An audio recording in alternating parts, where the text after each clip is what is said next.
Christ has risen.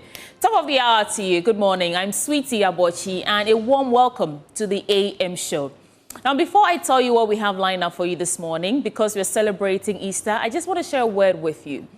Something I listened to from Joseph Macaulay from TBN, and he says that God will be whoever you perceive him to be in your life. So if you think the God that you serve is the God that prefers you to suffer for long, periods and reward you with something small, go through, invest in a vast garden of sacrifice all your life, that's the kind of God he's going to be to you. But if you believe that he's a God who sent his son to literally die for you, and that makes you powerful, and that you can command things to happen for you, that's the God that he will be for you. So it is important, as we celebrate the death and rise of Jesus Christ, to be sure that you have the right perception of God, because that is what he will be for you. Yes, I'm in my pastoral elements this morning. But this is the AM show, and like we do always, we'll start by serving you the AM news. It's the very first bulletin on the Joy News channel. And after that, we'll sit with our guests to review the newspapers. And today, Alfred Thompson and Amanda Clinton will be joining us. They are guests here on the show. They are not new to you. And after that, we will take a look at a survey by Global Info Analytics.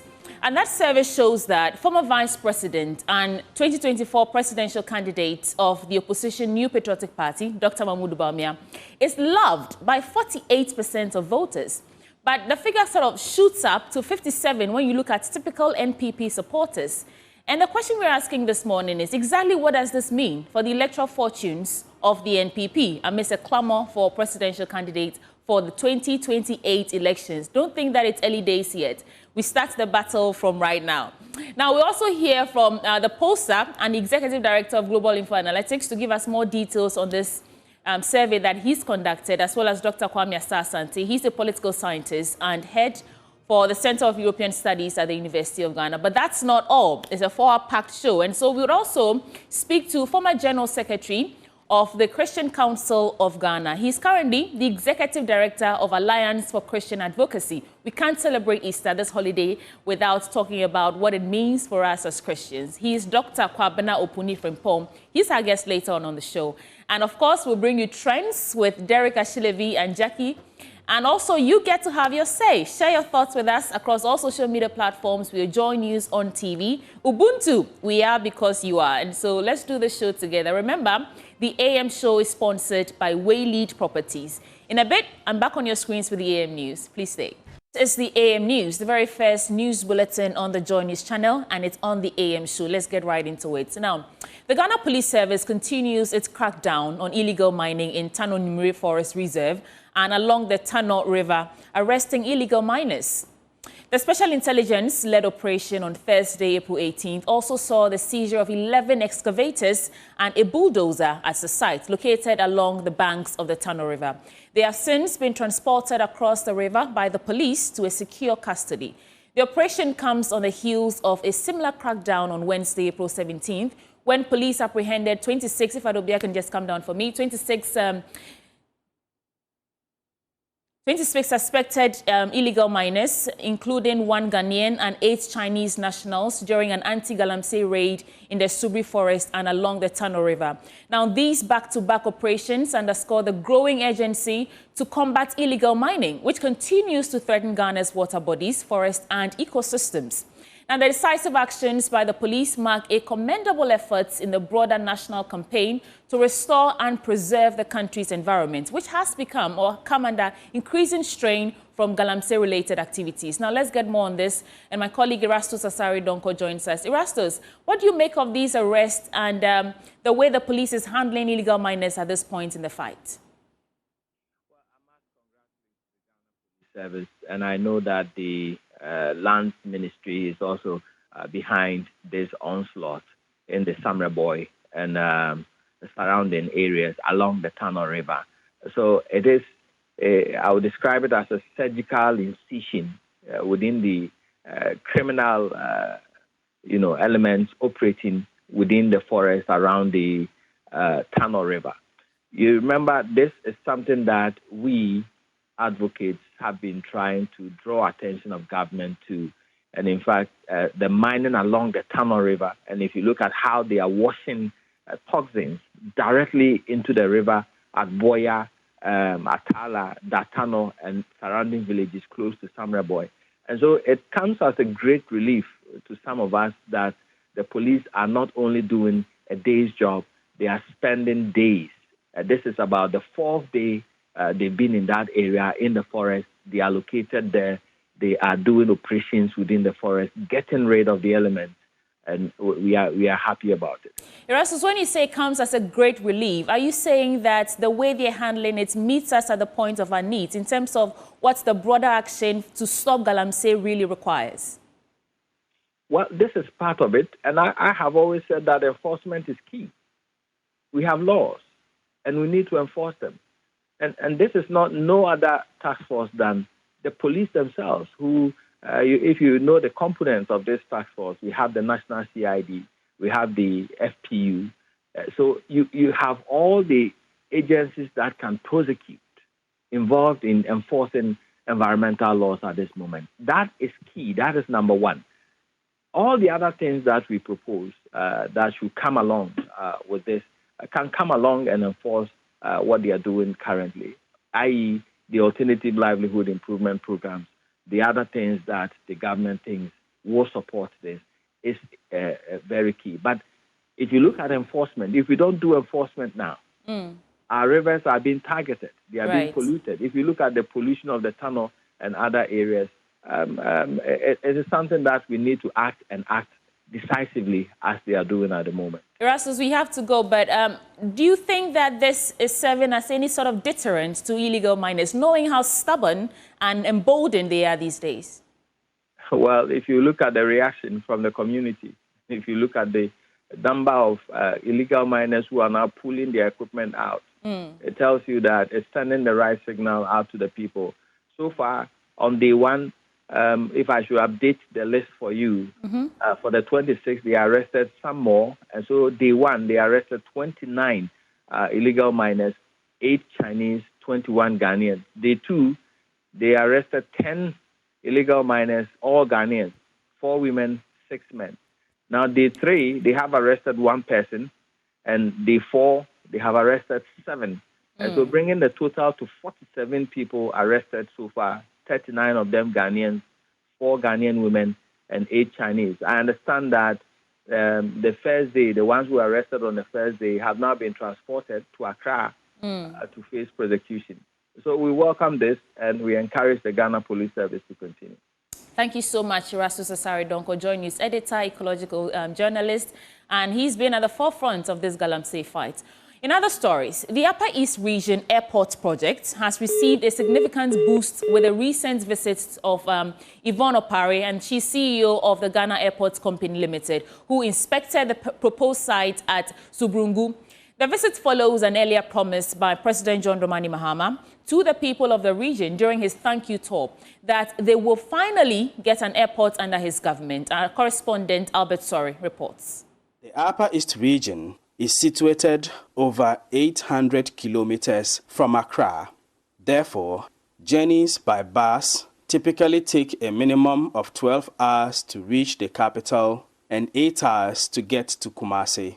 Currently, the nearest airport is in Tamale, which is about 3 hours by road, highlighting the urgent need for an airport in the region to make it easier for people to travel by air, especially in emergencies. The demand by the people of the Upper East Region for an airport has intensified, particularly in light of recent safety concerns along the Bolgatanga-Waliwali-Tamale Highway, where attacks and killings have surged. In response to these security issues and the long-standing need for direct access to air travel, a social group known as Alangube initiated preparatory works on the abandoned site at Sumbrongo and rallied support from residents and stakeholders to draw attention to the project. What we have done on our own selves, together with our social group Alangube, is to create this runway of 120 meters by 3,500, which is more than an international airport runway. But the land is far. We can even make 4-5 runways in this airport area. So it is not small. The airport is not a proposed anymore from today. We have all agreed from Sumburunga and a team here, and we are here to hand over the land. During his thank you tour in March, President John Mahama pledged to address the long-standing Upper East Region Airport project. I've also asked the Managing Director of the Ghana Airports Company to commence the sourcing of funding for the construction of the Upper East Regional Airport. We intend to do this under a PPP model in conjunction with the gold mining companies in this region, since this will allow them also to airlift their gold bullion safely to Accra directly from the Upper East region. The president has now taken a step further by delegating the CEO of the Ghana Airports Company Limited, Yvonne Opari, to visit the site for the airport project in Sumbrungu. After her inspection, the CEO of the Ghana Airports Company reaffirmed the government's commitment to making the airport a reality. And I'm here with my technical team to assess the land that you are giving us to establish the direction of His Excellency, the President John Dramani Mahama, to establish an airport at the Upper East region. I want to take the opportunity to thank the Alan Gube group who have spent their own resources to grade the land and create the path for a runway up to about 2,000 meters. This shows a lot of seriousness for this project, and the president also attaches a lot of seriousness to it, and we know that as the months go along, you will see some visible signs of us having started this project. Upper East Regional Minister Donatus Akamukri Atanga also emphasized the airport's potential to transform the local economy. This area, in fact, it's going to be the airport that will supersede all the airports in this country. Because what we have here, we have 9 out of 15 municipal and district assemblies that have gold deposits. And so, which means that the mining companies will need a faster means of conveying their staff as well as conveying their products. Apart from that, this area, we have 15 municipal or district assemblies, and you have about 8 district assemblies that are border assemblies. And border districts means that international business will boom. With the visit from the CEO of the Ghana Airports Company and the renewed commitment from the government, the people of the Upper East region are hopeful that the long-awaited airport will soon become a reality. For Joy News, Albert Sori, Bolgatanga.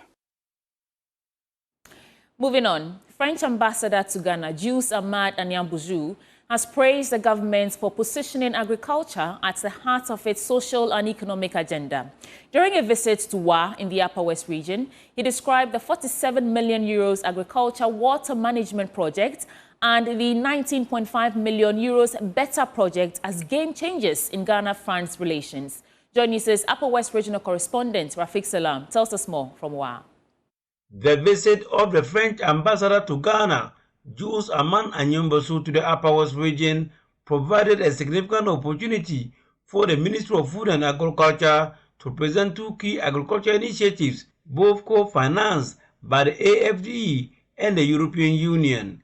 The projects are the 47 million euro Agriculture Water Management Project, AWMP, and the soon-to-be launched 19.5 million euro Better project.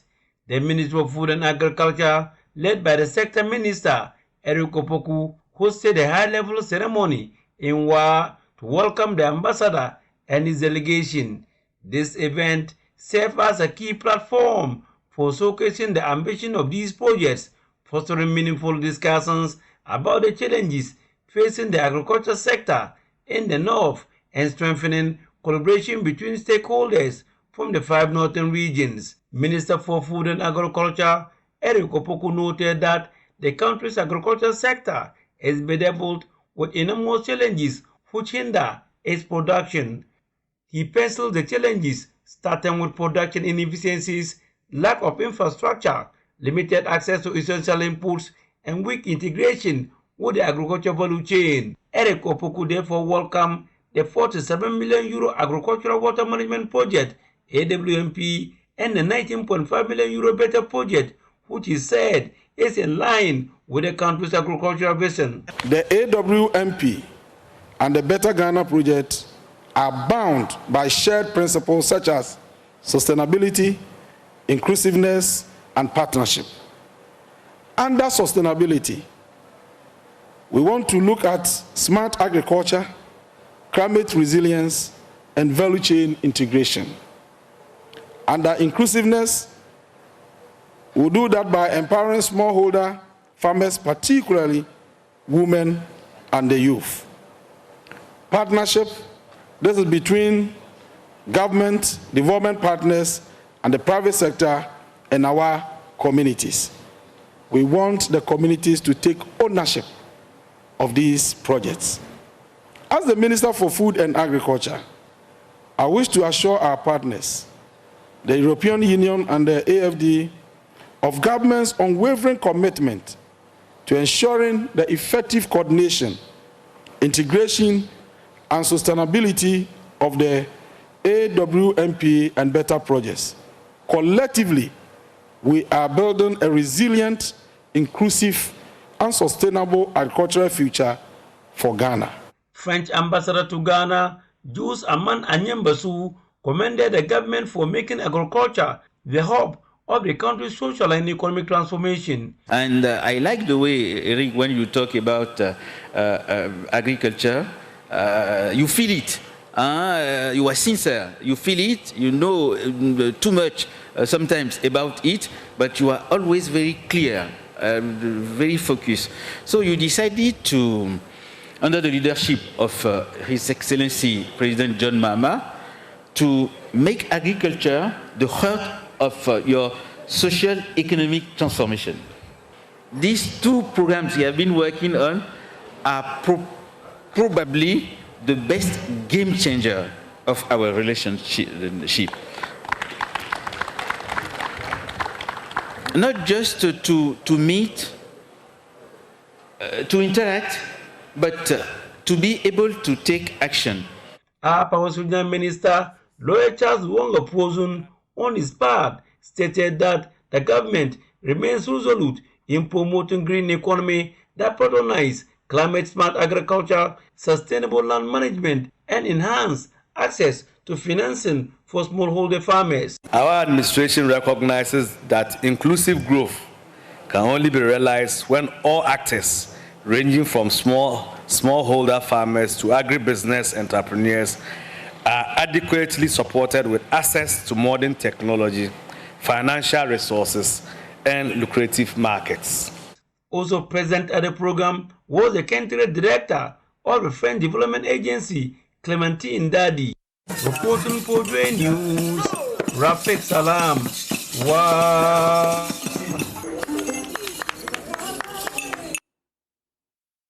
Right to Play, a non-governmental organization supported by the European Union, has launched a 3-year project in Volta and Oti regions to end child labor and child trafficking. The project will also ensure that every child is given the opportunity to have a better future. Oti region's Peter Senu has more in this report.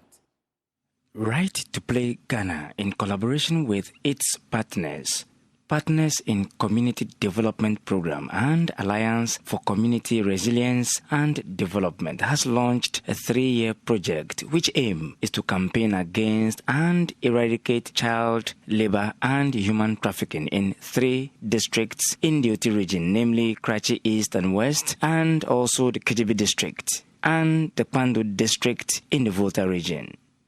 Paulina Rizuka is the head of sustainable development at the European Union office in Ghana. She tells why the EU supports this initiative.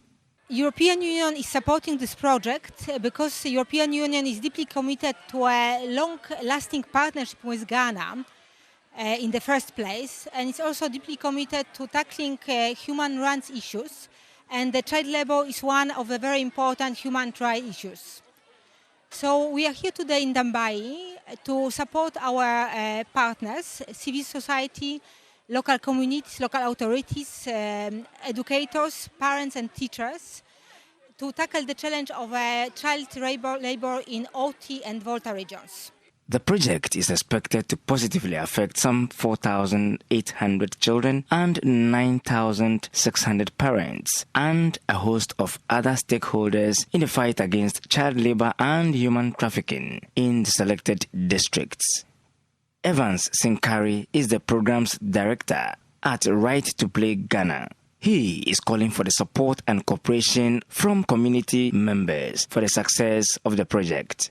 Right to Play, together with the two partners, that is Pakodeb and Akrat, designed this project to improve the quality of education, particularly trying to deal with the issue of child labor in fishing communities. The choice of this area is due to three main factors. One is the incidence of child labor within this enclave.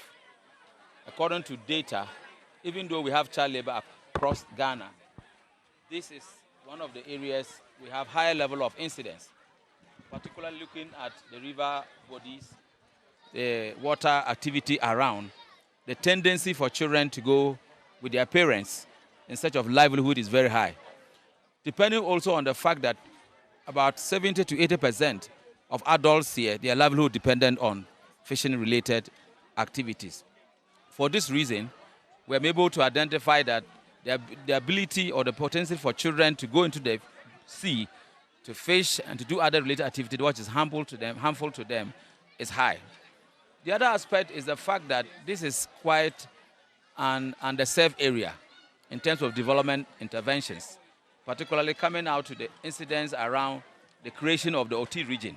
So that is why you have three districts in the OT region, and one district, or one municipal, which is in the Volta region, just one from that area.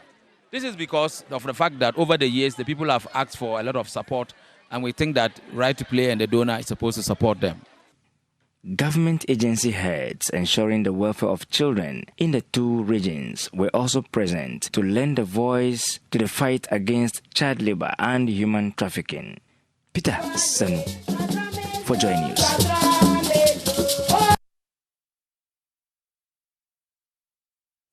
Let's get into our business update now. First business story.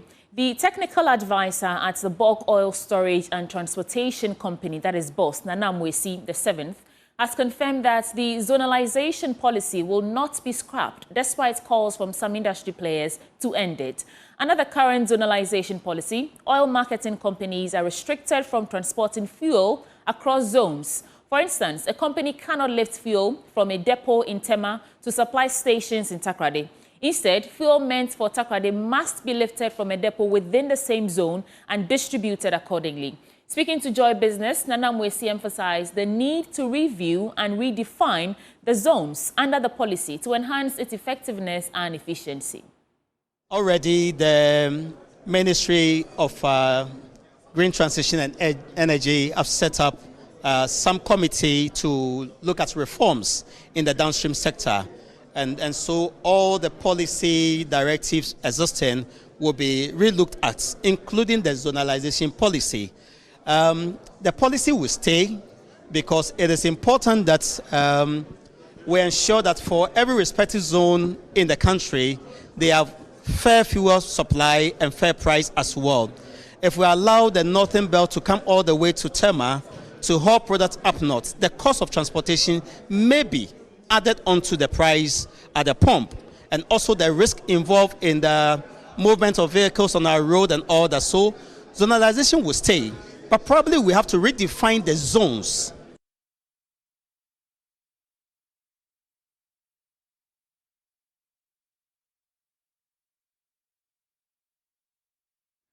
That wraps up the AM News Bulletin on the AM Show. Coming up next is the News Review segment, and you don't want to miss it. We're back in a bit. Please stay. Happy holiday. You're watching the AM Show live on Joy News, and we're live on Facebook, X Spaces, and on YouTube. A gentle reminder that the show is sponsored by Waylead Properties. Now, are you thinking of a rewarding investment that you can engage in? Then Waylead Company Limited is your preferred choice for such investment. At Waylead Company, it's a real estate company with several developments to its credit here in Accra. And you want to invest in a new development, Willow Lane, where elegance always meets tranquility in the heart of Accra. We provide quality housing at affordable cost with flexible payment options. At Waylead Properties, we provide you 24-hour security, reliable power supply, and other social amenities to make your stay a memorable one. Why don't you give us a call now so we can discuss further? Call these numbers, 0240-111-119 or 0504-499-999. You can also visit www.waylead.org for more information. Now let's get straight into our news review segment. My guest in studio joining me this morning, Alfred Thompson, is from the NPP communications team, and Amanda Clinton, head of Chambers Clinton Consultancy. Happy Easter, ladies and gentlemen. Happy Easter. I like that you're in white. Christ has risen, hasn't he? Indeed. Let's start from there. How has it been for you? Very good in the, in the year of our Lord 2025. Yeah. Over Lord? No, in the year of our Lord. Oh, in the year of our Lord 2025. Are you Catholic? No. Okay, great. It's a nice phrase. Alfred, how has Easter been for you? It's over at this point, but... What I'll say first is Christ is risen. Yeah. And you would respond, He's risen indeed. Risen Hallelujah. indeed. He is risen indeed. Hallelujah. Okay. And that's Catholicism, eh? That's Catholic? No, that's just the way they say it. Oh my God. I don't know what the response is. What? Unless you don't go to church. Let's get into the news.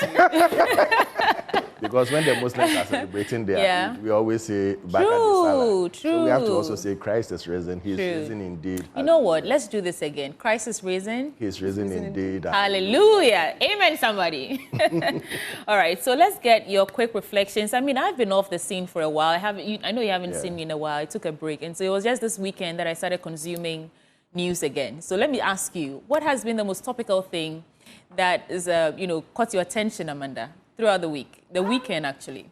Throughout the weekend, I think I was watching Joy on Saturday, and, they were sort of talking about, May the 6th, which is the next time the whole matter for the Chief Justice is going to be reviewed. And I think it is going to be a pivotal moment because it will be a final determination about whether, she should have been given a fair chance to give her comments before the referral to the Council of State. And it will be interesting because it is her peers, perhaps, that are going to make that decision.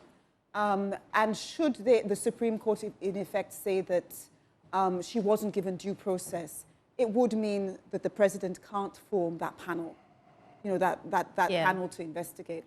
So that caught my eye, as well as I think the presidents at Kwao, with the former president of Ghana, both presidents were there. It was actually a beautiful sight to see. I saw a video of the two of them handshake, whatever the greeting was, and then it was really nice. Yeah. And for a democratic country, no problems.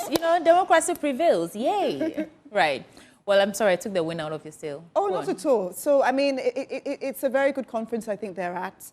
And I think, as the president has said, that that people should, in Ghana, should move towards manufacturing, industrialization, and entrepreneurship, as well as agribusiness. We're not just traders. And I really do think Ghanaians should embrace this because of our natural resources and the entrepreneurship spirit we have. So I'd hope people take it beyond just a speech, but actually really implement it all round. We'll get to the CJ bit proper because the story is on myjoyonline.com. We can discuss the intricate details. But let me go to Alfred now for your reflections. What has been the most topical thing for you? I will talk about the Akufo-Addo, President Akufo-Addo. First he visited President Kufuor to share the Easter fraternity with him. Then he moved on to Kwewu, where he met the current president, President Mahama. So it tells you that in politics, whilst those down there think that there is an issue up there, there's no big issue. I would implore on all the supporters, all the party members, to look at the example being eschewed by these two leaders, to know that, listen, yes, we might have our political differences, but sometimes what we say and what we do is what can unite us. I would call upon everyone that upon this that they have seen, I believe that we should put this partisanship aside and focus on bringing the Ghana together, because you know what? No president can succeed if he's going partisan. I'll tell you the truth. No president can succeed. And it's high time we realize that and realize that, listen, some of the things we say, the political connotations we give out and make our supporters feel that, oh, at the end of it all, let me go and fight for my party, or let me fight for my person. It affects you, because if you succeed, the name that they will mention is either Akufo-Addo or Mahama or President Kufuor or President Rawlings. They will remember you with what you did during your era. So if you want to succeed, I mean, you have to tame your people a bit. Let them see that, yes, if someone has wronged the country or has done something wrong, yes, we can prosecute the person. Yes, we can take the person on. But to condemn people before they are even prosecuted, it's a big problem. And I think that we need to put partisanship aside and focus on building this country. Because when you listen to both of them, when Akufo-Addo was in power, he was saying that Ghana beyond aid. And what is Ghana beyond aid? It's building our frontiers, making sure that our industries are working. We haven't quite achieved that yet, though. I'm coming. I'm building a point. Making sure that everything is working so that we don't depend on the foreign aid and everything. Now, President Mahama comes and he's saying that, listen, let's just look beyond just planting. Let's just look at building, becoming manufacturers, becoming producers, doing the same. It's the same message, but crafted in a different form. So what are we doing to ourselves? Let us sit down and see what is the direction. How do we let people buy into both of us, our vision? And the vision of this country is to make sure that we are industrialized. Is to make sure that we produce. We are the end producers of any raw materials that we have. And that is what you have to look at and build up in this country. There's an interesting story here. It's not political. As much as possible, I would like to avoid the political stories because, I mean, it's a holiday. Who wants to discuss partisan politics? Me. There's a story here, but yes, me. Jimmy Aglai says, Easter in Ghana, of Jesus, jollof, and jumping from cliffs. Reminder that because it's a holiday, we don't have newspapers, so we're taking stories from the online portals. And of course, I'm starting from myjoyonline.com. And the story is quite interesting. You should read it for yourself. Every year, as the month of April tiptoes with palm fronds and church bells, Ghana prepares for a sacred season of deep spiritual reflection and deeper fufu bowls. And what's interesting is, you know, the Jesus, jollof, and jumping off cliffs. It's as if these days in Ghana, when we talk about Easter, all roads lead to Kwewu, to go and jump off a cliff. What does that say about how we are sort of adapting what the religious implication of Easter is and making it into a cultural, should I say, tourism sort of thing here in Ghana, where we are all going to a particular place to just celebrate Easter? Amanda, what did you think of it? Well, I think that there are millions of Christians in Ghana, and not everybody went to Kwewu. And I definitely think that it was the highlight. Like on Friday, I went to Malcolm or somewhere, and we noticed all the people who were observant. For instance, you know, my sister and I were in black. Even though we didn't go to church that Friday, and other people throughout Malcolm were in black, so we identified each other as people who were observing the fact that that was, you know, Good Friday, and then we didn't eat fish, even though we went to a restaurant. We didn't eat meat, rather. You ate fish. We went to a restaurant, we had fish.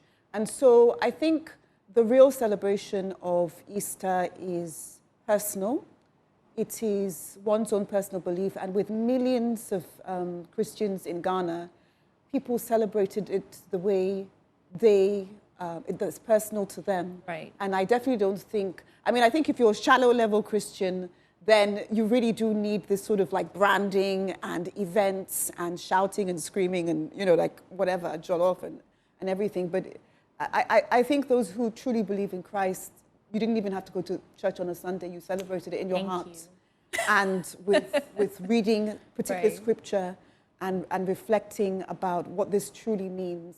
So if we are wearing black on Friday, white on Sunday, what do we wear on Saturday? Oh, well, I was Black in and between. Black. I was in green. Greener. Black and I white. thought red would have done it because, you know, the blood flowing, the blood for us, the blood, The well, blood all was that. on Friday. Yeah?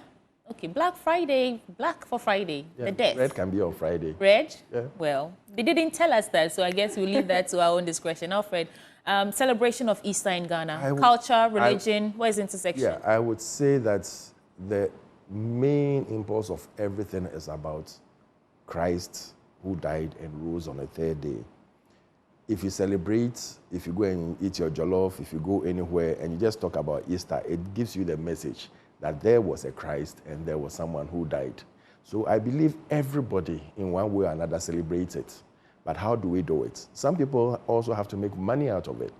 And I keep on saying that in every situation you find yourself in, see the financial benefits you can gain. And that is what people were doing in Kwewu. Right. Whilst people were spending, some people were making money. And that is how you live. I mean, you can't say that we are going to just sit down and say that because today Christ died, I'm going to put my hands in my legs and make sure that I just mourn and not do anything. But that's what we do, you know. Most shops close down, most small and medium enterprises. They open in the afternoon. During the holidays, well, my neighborhood, no, all the shops, the big ones, the big ones, I mean the small ones. Yeah, the small ones. And I think it's something we should really take a good look at, because if on holiday where people are actually home, they're going to be needing, and then you decide to close your shop because you're taking a rest, and so you're shooting. Yeah. Because anyway, the conclude big your shops, thoughts. the big shops will always make the big dough. Yeah. And that is where you might lose out. So I would say that in every situation, I mean, Christ gave you the brains to take a decision. He says, what is the whole impulse of this Easter festivity? He died how many years ago? Over 25 years, 2025 years ago. But it's sending a message, a signal, how we can love each other, how we can forgive each other, what we have to do in this world to grow, and also part of the ways and means of which you can make your funding to make sure that you don't go and steal, you don't go and do evil things to make sure that you make your money. So I believe that those who made good fortunes out of it, bravo. Yeah. Those who didn't, you learn from them. But that doesn't mean that whilst you are doing that, you put that symbol or that gift that he gave us to make sure that we love each other and we forgive each other for every sin that we commit. Right. It's very important. And I mean, just to add that it would be unfair to say that they should necessarily, you know, open their shops for us during holidays, because perhaps that's when they also take a break. That's when they also get to rest. So, I mean, to each his own. Let's get into the news proper. There's a story here on one dead in fire at Medina Redco, over 150 structures destroyed. And I want to start with this because we do have to break the fire cycle. And if you're watching Joy News, you know that we have this feature series that we are showing, telling you the stories of the places that have been ravaged by fire, what we are doing after, what is life looking like after those incidents of fire. A devastating fire broke out near the Medina Redco flat at 11:15 p.m. last night, engulfing approximately 140 wooden and 20 metal structures used for both commercial and residential purposes. And firefighters from Medina Fire Station arrived promptly, blah, blah, blah. And the fire was already fully developed before they arrived, but they brought it under control at around 12:02 a.m. and it was fully contained by 2:22 a.m. At what points do we stop telling stories about fires in Ghana and the lives that are being lost, the means of livelihood too that gets lost in these fires? And it also brings up the conversation of how under-resourced the Ghana National Fire Service is, and the conversations around it, it's turning into rhetoric, because we keep talking about it. We need more resources, we need fire hydrants, we need tenders, but it never really happens. Let me start with you on this one, Alfred. Breaking the fire cycle. I would say, how do we do it? First and foremost, the person who is building, the person who is doing that wooden structure under a high-tension pole should know that when you are going to do something like this, you are putting yourself under danger. You see, people refuse to hear when they tell them that do not put up structures at certain places. It's a problem. Sometimes when you are driving around and you see the type of wooden structures, you see first person No one has done anything. Then another one comes. Then people start selling the side of their houses, which does not belong to them. They start renting it out to people to put up their wooden structures, selling all sorts of things. Then you ask yourself, if there is a fire right now, how would these people behave? Because most of them, more or less, leave their monies around or within all those coins there. And by the time you realize, by the time the fire comes, you come and tell me that I've lost over 1 million worth of goods. But does it come down to wooden structures? No, it's not. Most of these markets, I mean, when you go there, you realize that apart from the normal brick and mortar that has been put up there, you realize people also add wooden structures to it. And they forget that they intentionally leave a place for air to circulate, one, for, against all these fires and other things that can happen. By the time you realize, even the roadway that has been created in a market area, they put up structures there. So when the fire hydrant is even coming, they can't even have access to the market. We saw that at the Doom PZ. It happens. And you ask yourself, you know, what is happening? I was asking myself, we get all sorts of people, you go and rent a shop, and instead of renting a warehouse and bringing the things one after another into the shop, you realize that they've even taken over all the pavement and everything. So you're talking town planning. Yeah. And nobody is working. Nobody is working. People are being paid, but they are not working. Then they now push it to the government that, oh, it's the party that is in power. And no party in power wants to cause the displeasure of anybody.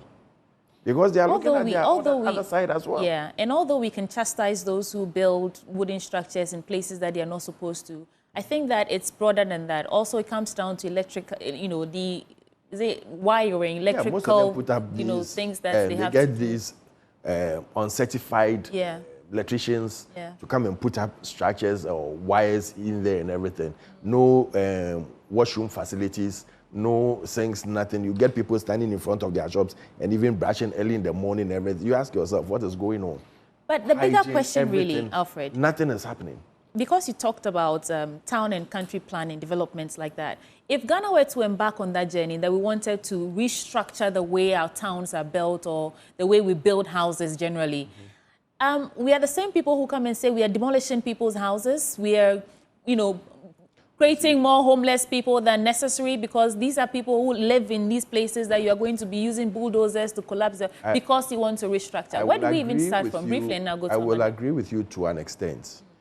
When you sit down and someone has finished the structure, it's very painful to bring the structure, the whole structure down. When I'm talking about structure, I'm talking about brick and mortar, not about wooden structures. Right. Because wooden structures can be dismantled and mantled easily in another place. But you sit down, and that is where town and country planning comes in. By the time you realize now, everybody has known their secret. So when they are building, they just go and take a red this thing right in front of their wall, that stop work.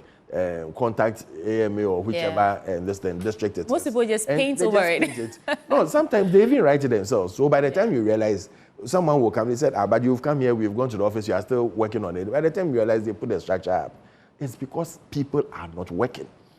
Amanda, so, how do we break the fire cycle? I think, like you said, urban planning is really important, as well as maybe community-based fire management. And infrastructure and resource improvement, because there's a whole range of reasons why these fires happen. Electrical faults, bushfires, domestic fires, and above all, negligence. Right. So a community-based, fire management system is best. And I think we also have to commend Ghana National Fire Service, because the article on Joy quite crucially mentions, because of their quick reaction, over 200 properties nearby didn't get affected by this. So they don't have that many resources, but they moved swiftly. Okay, let's move on to other stories. There's a story here, still on myjoyonline.com. Let's get into the CJ story now proper. Over the weekend on Newsfile, we saw Gloria Buus making some cogent argument. Let me see what you think about it. So it says, lawyer and human rights advocate Gloria Buus has called for calm and a renewed commitment to democratic principles, cautioning against premature conclusions and actions that risk undermining Ghana's constitutional order. And let me skip to the part where, yes, so she says that, I would say we are jumping the gun because Ghana, we are now in a constitutional liberal democracy. In fact, if I just say constitutional, I'm limiting it because there was once a time that we had the one-time democracy, but now we have constitutional liberal democracy, which broadening on the principles of human rights, the right to be heard, the right to freedom, and all that. We have all these freedoms enshrined in our constitution, and she's talking about, you know, highlighting the importance of constitutionalism in our quest to either maintain or remove the Chief Justice. You know, do you really buy into this argument that we are jumping the gun, Amanda? Very much so. I mean, this is, in effect, a possible impeachment process. But if there's cause for it, are we really jumping the gun? No, but what she's actually saying, and I think she said it very well, is that we should take our time and not jump ahead in the steps. And that is what has led to the May 6th court hearing, that had the Chief Justice been given a right to respond before, you know, the matter was referred to, I think, the Council of State, then there wouldn't be this sort of premature injunction that is being considered. And they would have gone into the meat of it in terms of a panel would have been assembled after the decision.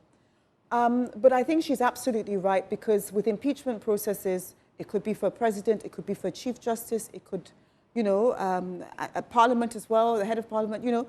We don't remove these heads of the arms of government easily, quickly, and it is a process. And so on May the 6th, it's going to be decided, you know, should the president have been premature in referring this to the Council of State without giving her due process. And I think there's a court case about it, Akum, there's a court case on this. And it basically says that due process must be followed beforehand, and it's a Supreme Court decision. Okay, let's pause here for a second. Yeah. If you use the phrase jumping the gun, I would have thought, not personally, but it's just another argument that we should look at. Is it not the Chief Justice who did jump the gun? Because, like you said, we should take our time. So the president receives a petition. Nothing he can do about it than to forward it to the appropriate bodies to facilitate or, you know, move on to whatever the next process is. And the Constitution, we've had this argument back and forth, you know, about what the processes are as it is outlined in the Constitution. So if she had taken her time, perhaps if the Council of State had not determined any prima facie case, then this wouldn't have blown out of proportion. But now that she's the one who starts saying, let me read the petition for myself, give me the chance to respond, when it would have gotten to that point in the processes, is she not the one jumping the gun? No, because it's about whether it's lawful, fair, and constitutional to go straight to the Council of State. But that's what the Constitution says. Without... Well, no, I think, I mean, I'll find the case that I'm pointing to, but it's a Supreme Court decision that basically says she has the right, or a judge has the right to due process and to hear the matter beforehand.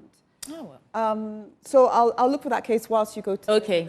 Alfred, who's jumping the gun here? Are we even jumping the gun? The first question I'll ask, is it really necessary, this whole process or whole thing going on?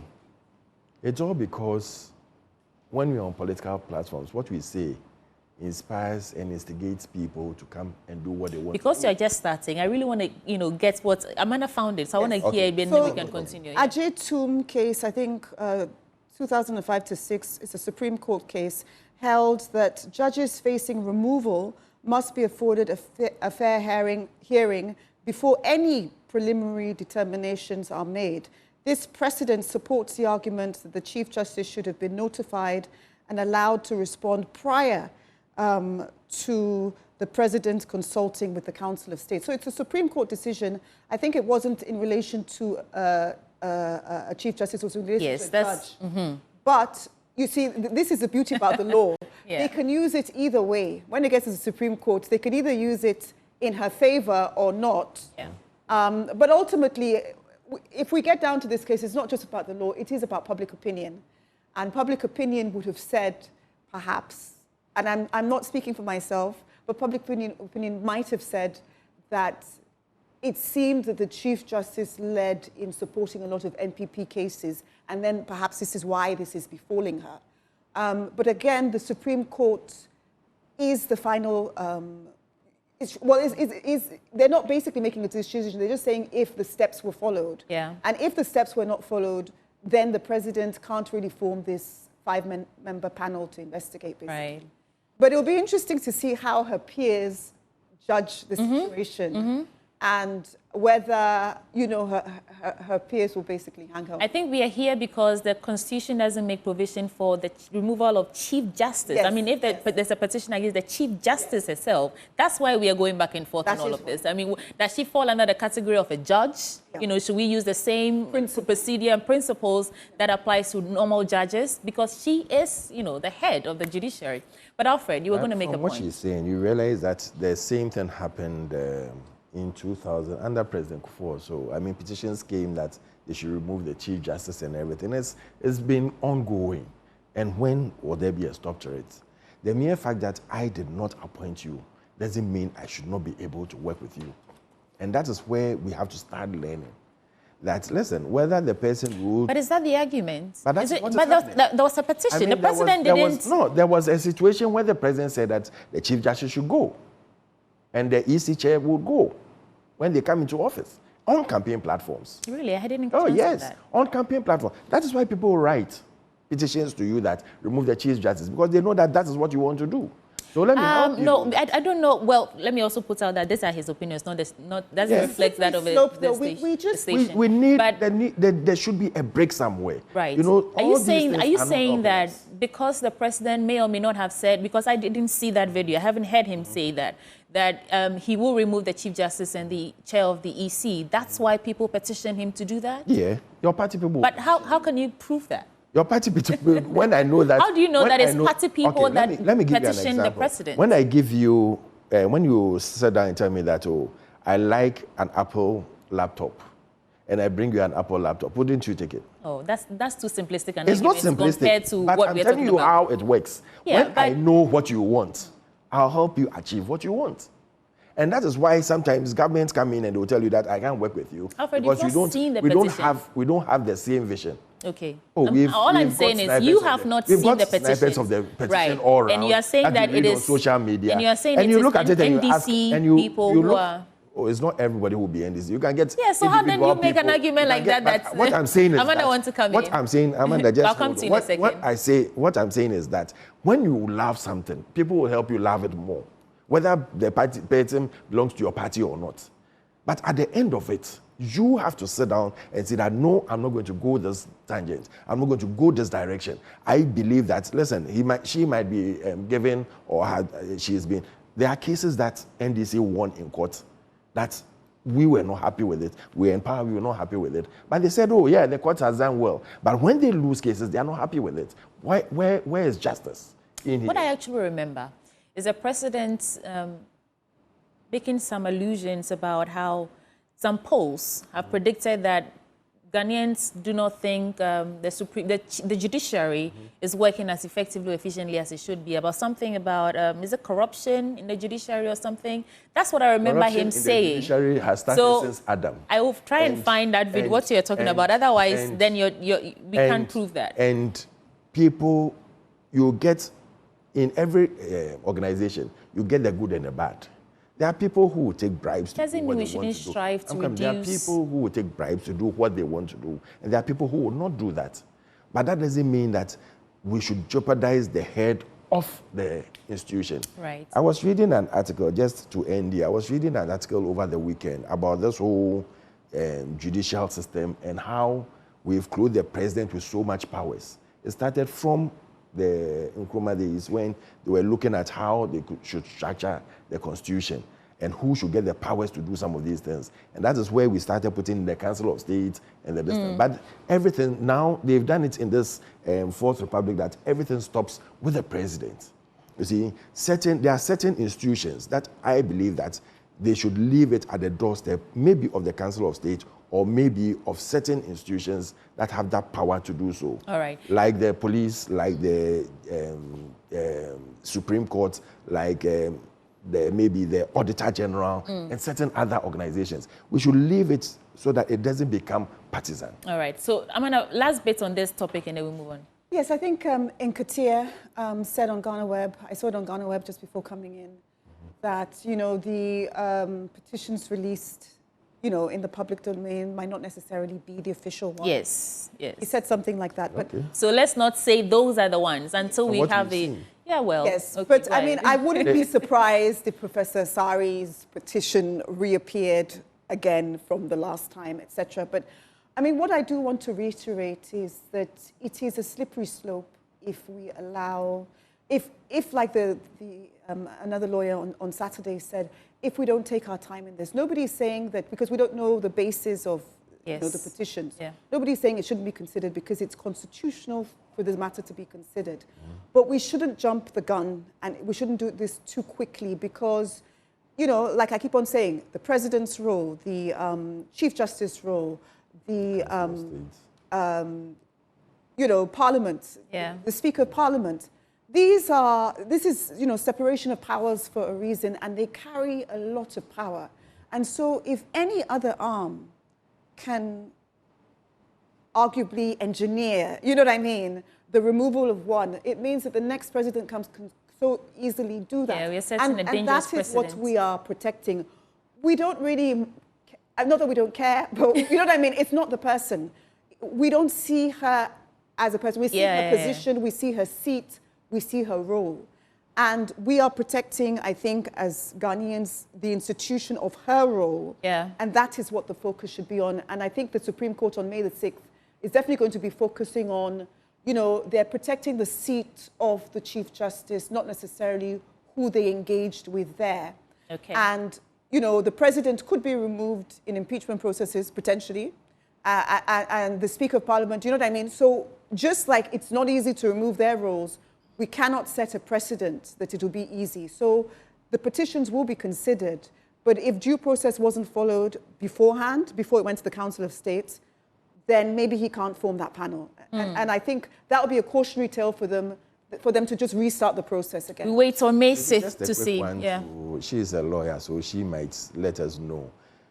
Can the Chief Justice, after empaneling maybe about 7 members, can she alone decide that this is the direction we should go? Of course not. No, that's why we have... No, she cannot do that. So what's the big deal here? Okay, so let's move on. Might go against her. You never know what's going to happen. Let's move on to other stories. I mean, what I'm saying is that why should we worry if she is not the sole decision taker of any judgment? Well, politics. But you remember that the same Chief Justice wrote to the president asking for you know, certain people to be appointed to the Supreme Court, which became a very controversial topic. You see, so if we've seen her in that light, you cannot say now that apparently it's not constitutional. The Chief Justice does not write to the president. You can't say that. You can ask for something. But the intention was there. The fact that it didn't materialize doesn't mean that. But right now, if it wasn't blocked, it probably might have happened. They want to empanel people on this thing. What do you call it? Onto the Supreme Court. Names have been popping up every now and then. In fairness to her, I think the president in turn wrote to the Attorney General and different people thereafter, because her role is not in isolation in terms of, you know, the president is sitting there getting on with his job in terms of Akufo-Addo at the time. A couple of names have to be put out there, and then the matter was Wouldn't she had orchestrated in a certain way? Did she have to write that petition? But because of time, we do have to move on. The Chief Justice. Right. So let's do an assessment of the first... The legal counsel. I think 2 days ago was the first 100 days of President Mahama in office. And we've seen a lot. Like parliamentarians throwing chairs during the appointments committee. Well, I thought you were talking about sacking, with like the revocation of the appointments and recruitment of some workers who were employed after December 7th. We've seen some actions under a broader umbrella of things we need to do to stop galamsey, which is still very topical. We've seen the scrapping of e-levy and some other so-called nuisance taxes. We've seen a lot happening, but in as much as we are seeing the good things, there are the bad ones as well. For instance, not everyone took kindly to the revocation of those recruitment and appointment. People are still saying that the president promised to revoke LI 2462, and now we are amending it. He said he will declare a state of emergency. That has not happened yet. There are so many things, conversations going on. I want to hear from you, Amanda. What is your assessment of the first 102 or 3 days since President Mahama officially took over the presidency? I think he could have declared a state of emergency about Galamsey. I think that could have been quite easy to do and in line with public sentiment, particularly because of our river bodies. I do think they have hit the ground running with Gold Bod. That's another one. Yes, in terms of, as a lawyer who does deal with international investors coming in to, to buy gold, etc., I think it was a very bold move to come up with this act and to centralize it. It is a little commercial, and let's wait to see because the whole point of the Gold Board Act is to ensure that Ghanaians feel the benefit of all this revenue that we are generating from gold. Billions and billions and billions of dollars of worth of gold is going out over the years, you know what I mean, to Dubai, etc. And are we able to really monitor it? So I think they're trying to just centralize everything, monitor everything, and that was a good move. And I think if they stick to what the purpose of Gold Board is, and if they really do monitor that gold doesn't leave in any way, but in a monitored way, and they have to give discounts, because the other thing about the Gold Board, they've been quite silent as to how much discount on the gold you're going to give if you've gone to monopolize it. Because if you keep it at world market rates, it's going to defeat the purpose. You know what I mean? Why would someone come here to do 3.5% tax, etc., and then you're keeping gold at a high rate? You see what I mean? But apart from that, I think Mahama has started extremely strong. He's a good advocate. He comes from a communication background, etc. But as any president would say, it is also the people that you appoint that are really going to be managing their own ministries. So he has set a great agenda in terms of advocacy and being the front person, which is what he should do as a president. But again, should his ministers in any way not live up to the mandate, and I think he set a policy that anybody who doesn't live up to the mandate or steals, he's literally going to get rid of them, which I think is a good policy. Okay. So it is for his team to really, his ministers to really hit the ground running and to do what they say they're going to do, basically. So I hear you on commending Gold Board. Yeah. Saying that he started strong. Started bold. He hits the ground running, and he sets a good precedent. The onus now falls on his ministers. I'll reserve my comments after I've heard Alfred. Alfred. She said it. We'll listen, we'll watch. I would say that first 100 days, I wish him Akwaba. I didn't really want to talk or criticize or say anything about... No, not criticize, maybe critique. About his first 6 months. Because I believe that with the first 6 months, you always have to get a way of, stabilizing yourself and understanding what is going on and everything. Even though, as a solid opposition, you should know what is going on. However, he's done well by selecting and getting his ministers as fast as possible. He's done well by not reducing the prices of Kenke as he promised he was going to do immediately he comes into office. He's done well by by increasing the prices of electricity as he promised on his campaign tour that he was going to reduce drastically the prices or the tariffs that are going on. So it tells us that he says one thing when he wasn't in power and he's doing another. He's done well by making sure that he's centralizing the Gold Board, as my sister has said, but whether it's for a good purpose or a bad purpose, we are yet to see. Because you give people licenses, and when you were when you took over, you told those who had the license to do certain gold transactions that at least you give them 1 year. All of a sudden now you've revoked the license, and these are international organizations that have paid dearly for this. Really? And they are going to lose out because the licenses have been revoked. So whether he's done well or not is for the people to tell us. And we are looking up to him. Just for clarity, that's not the end of it, the revocation of those licenses. Yeah. I mean, they have to reapply through the Gold Board. Yeah, you have to reapply. So it doesn't actually mean that it's when you were going to start the Gold Board, you told them that at least they have 1 year. So let that 1 year lapse. Then you can now tell them that apply through the Gold Board. Because you know those who have those licenses. So why do you now tell them all of a sudden once you think you are finishing the gold board, I've revoked your license? I don't think it's fair. I don't think it's truthful to them. And I don't think it will help them. So that's your assessment so far? No, I'm not done yet. Go ahead. I'm still going. Okay, then wrap it up for us. I've talked about the increase in tariffs and everything.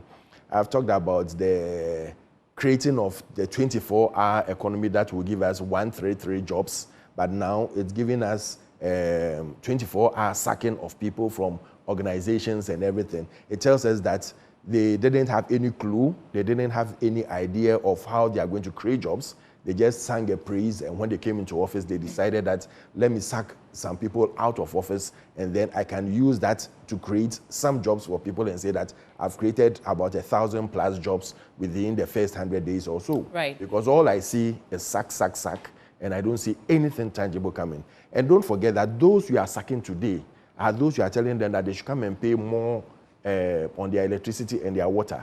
Where are they going to get the money from? People have traveled from Takwa, from Nsayim, from so many places to come to Accra to rent an accommodation because they've got a job. People have left their other jobs and have started a job here. Now, today they are losing Alfred, you know out. that we are always arguing procedural breaches when we are on the other side of whatever we are receiving. You criticize my government when they were in power. Go ahead, and finish. so I have the authority and the right to also criticize a government when they are doing the wrong thing, because I expect you to criticize the same way as you did when my government was in power. Okay. I criticized your government. Yes, you did. mean me? Yes. I mean, which was didn't criticize? No, I mean, I'm just... Which was didn't criticize, including So now, this is the argument I want to make. What I'm saying you is that started we want saying, to see the 133 jobs. Great. When they were standing on platforms and shouting, 24-hour economy, 133, we are going to create it for you. Point made. So you started by saying ideally, you'd have waited for 6 months before you make a comprehensive assessment of how well he's doing. And then you talk about the electricity tariff, you talk about the revocation of these licenses, the gold, mining licenses. He hasn't increased the price of kenke yet, and he's reduced the price of kenke. And you're talking about electricity tariffs and all that. So is it possible that these unsettled issues like the revocations, kenke price not reduced yet, electricity tariffs, is it a way?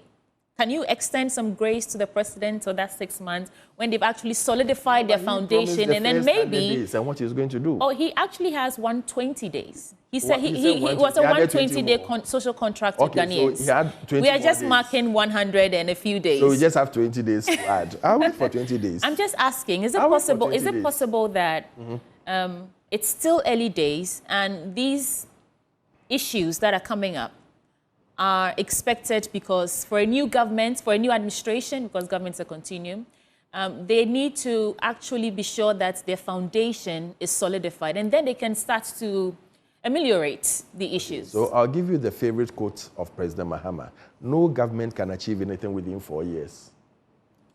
Amanda, you did want to say something, and then we move on to other stories. I think we do have to give him at least 6 months, as you initially said, because this is national. There are national issues and national things that have to be resolved. So although he gave a social contract of 120 days, let's give him, I think, at least 6 months. But, I think it would be quite easy to do certain things on that tick list, like the state of the nation, a state of emergency. I actually have it here. I have the 120-day social contract here. I can just go through it quickly. Institute inquiries and/or forensic audits into the following matters of public interest. There is a collapse of indigenous Ghanaian banks, illegal printing of money, the oral, we left out oral, the $58 million National Cathedral scandal. They have started looking into those. Illegal and inflated single-source contracts, COVID-19, blah, blah, blah. This is about social contracts, galamsey fraud. And lay before Parliament a new bill to streamline government scholarship administration, prohibit political appointees from accessing government scholarships, and eliminate political patronage, chronism, nepotism, blah, blah, blah.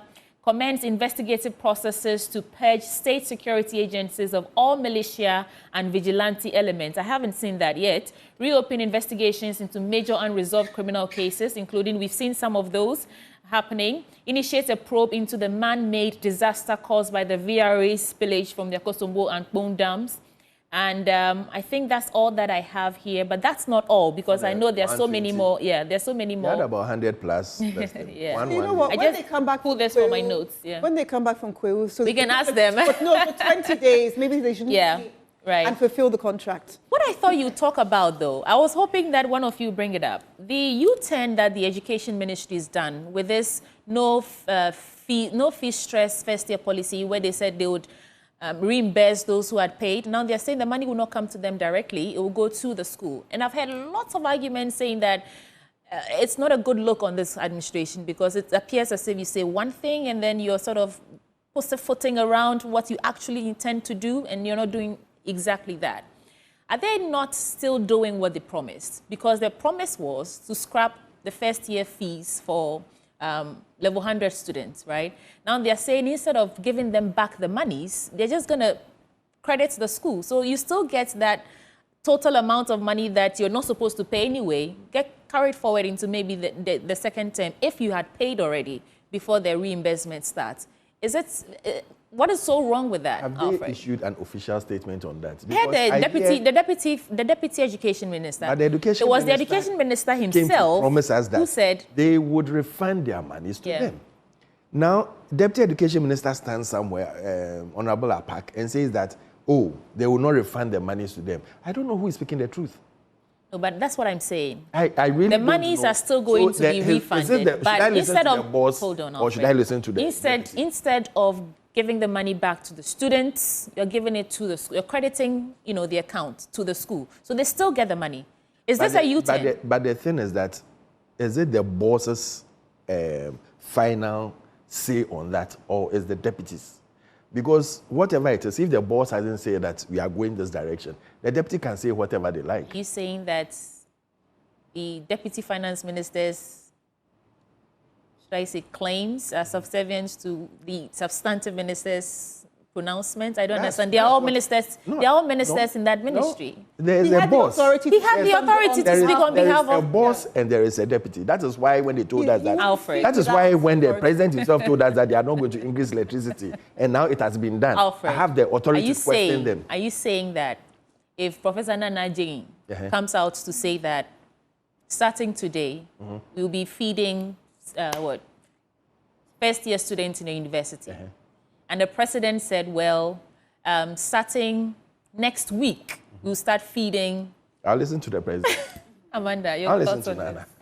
I think from a practical point of view, in terms of from an administrative point of view, it is always about, for schools, having the funding is really important. So although it was well-intentioned in terms of we're just going to reimburse the students, once you start having roundtable meetings, because you are supposed to consult, you know what I mean, with the parties involved, including the school and students' views, et cetera, you see that you are achieving the same aim in terms of it's still being credited to the school. So it's not like, you know what I mean? So at least it's going back in some way. And with our institutions, as great as they are and they are trying to be, they do need this sort of financial backing. And so it is a way of honoring that promise, but also feeding it directly to the school. I mean, if I was the administrator, I could imagine why this is happening. Yeah. You know what I mean? You see, you can't promise one thing and do another. Let us be straightforward and let us be realistic. You can't promise one thing. For people, maybe someone has gone to take a loan because of the promise you made to him.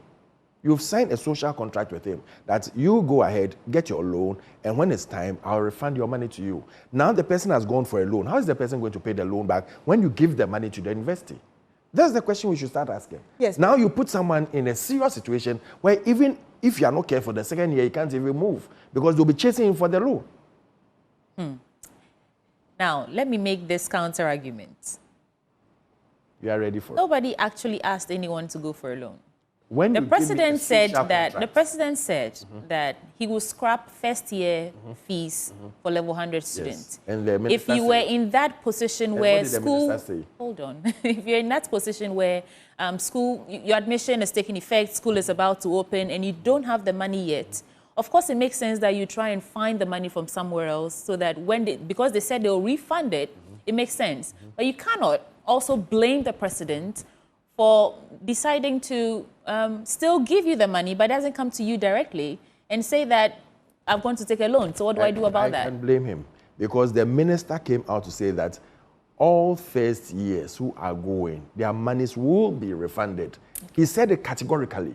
Okay, he but you know didn't what? mix As a lawyer, you know what I'd say to that? That is an exceptional circumstance where a loan was taken out and interest is going to be raised on it. Not everybody took out a loan. I'm just using that one, yeah, it was just one, an example. And one can make a petition, because whatever the policy is, you can also make a petition to the school based on that. So that's like less than 5% or 10% of people have circumstances where they can prove they took the loan out. Have you gone to with interest? Have you gone to schools and We have about 6 or 8 minutes to go. There's a story here that we should get into. I know you'll be excited about it, Alfred.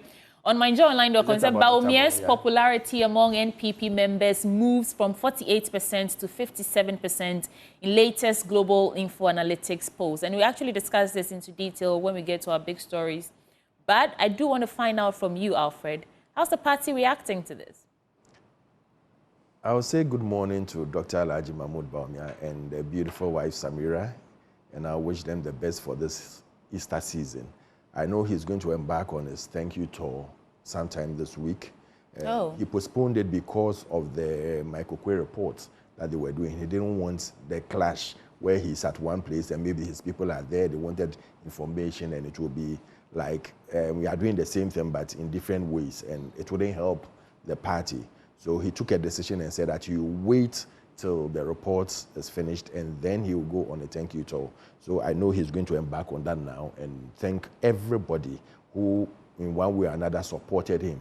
Because when he started the campaign, to tell you the truth, when we started somewhere in February, we realized that the party was more or less like at 10% or 20% at most. But he was able to revive the spirit of the party. People understood the message he was giving out. Today, after 4 months of being in office of the new administration, I can say that the policies he was skewing out there are something that if we had listened to very well and we pick some of them, it will help us in a government today. People have come to love him for who he is, the humble man, the respectable man, the man who is there to listen to the downtrodden, is there to eat with the lepers and everybody, no matter your societal relevance. He's there for you. And so people have come to appreciate that, after all, what they said about the man, Dr. Mahmoud Bawumia, wasn't the truth. And they've come to love him more. I believe that before the end of this year, his appreciation level will go higher. So you have no rebuttals? We won't wait for I just want to be sure that you have no rebuttals at all in terms of wait for anybody to come and tell us that the doctor himself is working. After his thank you tour, they will come and tell you that, listen, his rating has gone higher than before. He's not someone who will come and stand there. So he is your preferred choice? He is not someone who will come and stand there and insult for you. the next election. When he listens to you, he can appreciate what you are saying. Alfred, let's stick to the polls. We have a few minutes to go, right? Yeah. It's the I'm polls saying that, about.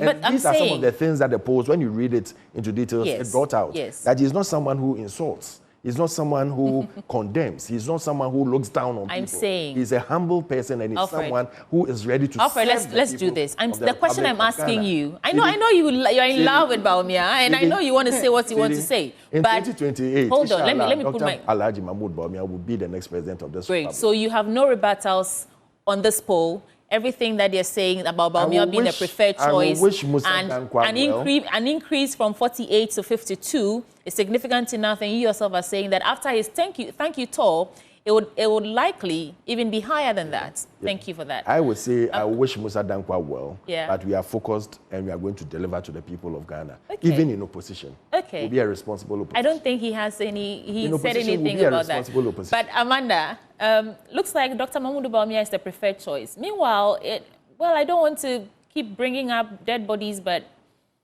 it's a bit controversial. Yeah, I'm giving you some context. You know that we listened to one of the party members, Sarah Josafo, and she had a different opinion. She thought that the party was trying to pin the defeat of the NPP on Bawumia.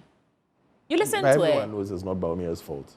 Well, I'm just saying that coming from that to this now, looks like there's some work has been done, or it's just we misread the situation. Did you misread the situation? We haven't started work yet. Okay. We are now about to start. Okay. Amanda, final thoughts. Well, I do think NPP hasn't started work yet in terms of they've taken seriously, just what happened in the polls. And, the first step is acceptance. The first step to recovery is acceptance. And they have definitely accepted, that some things could have been done better. And, I think they're trying to build on that.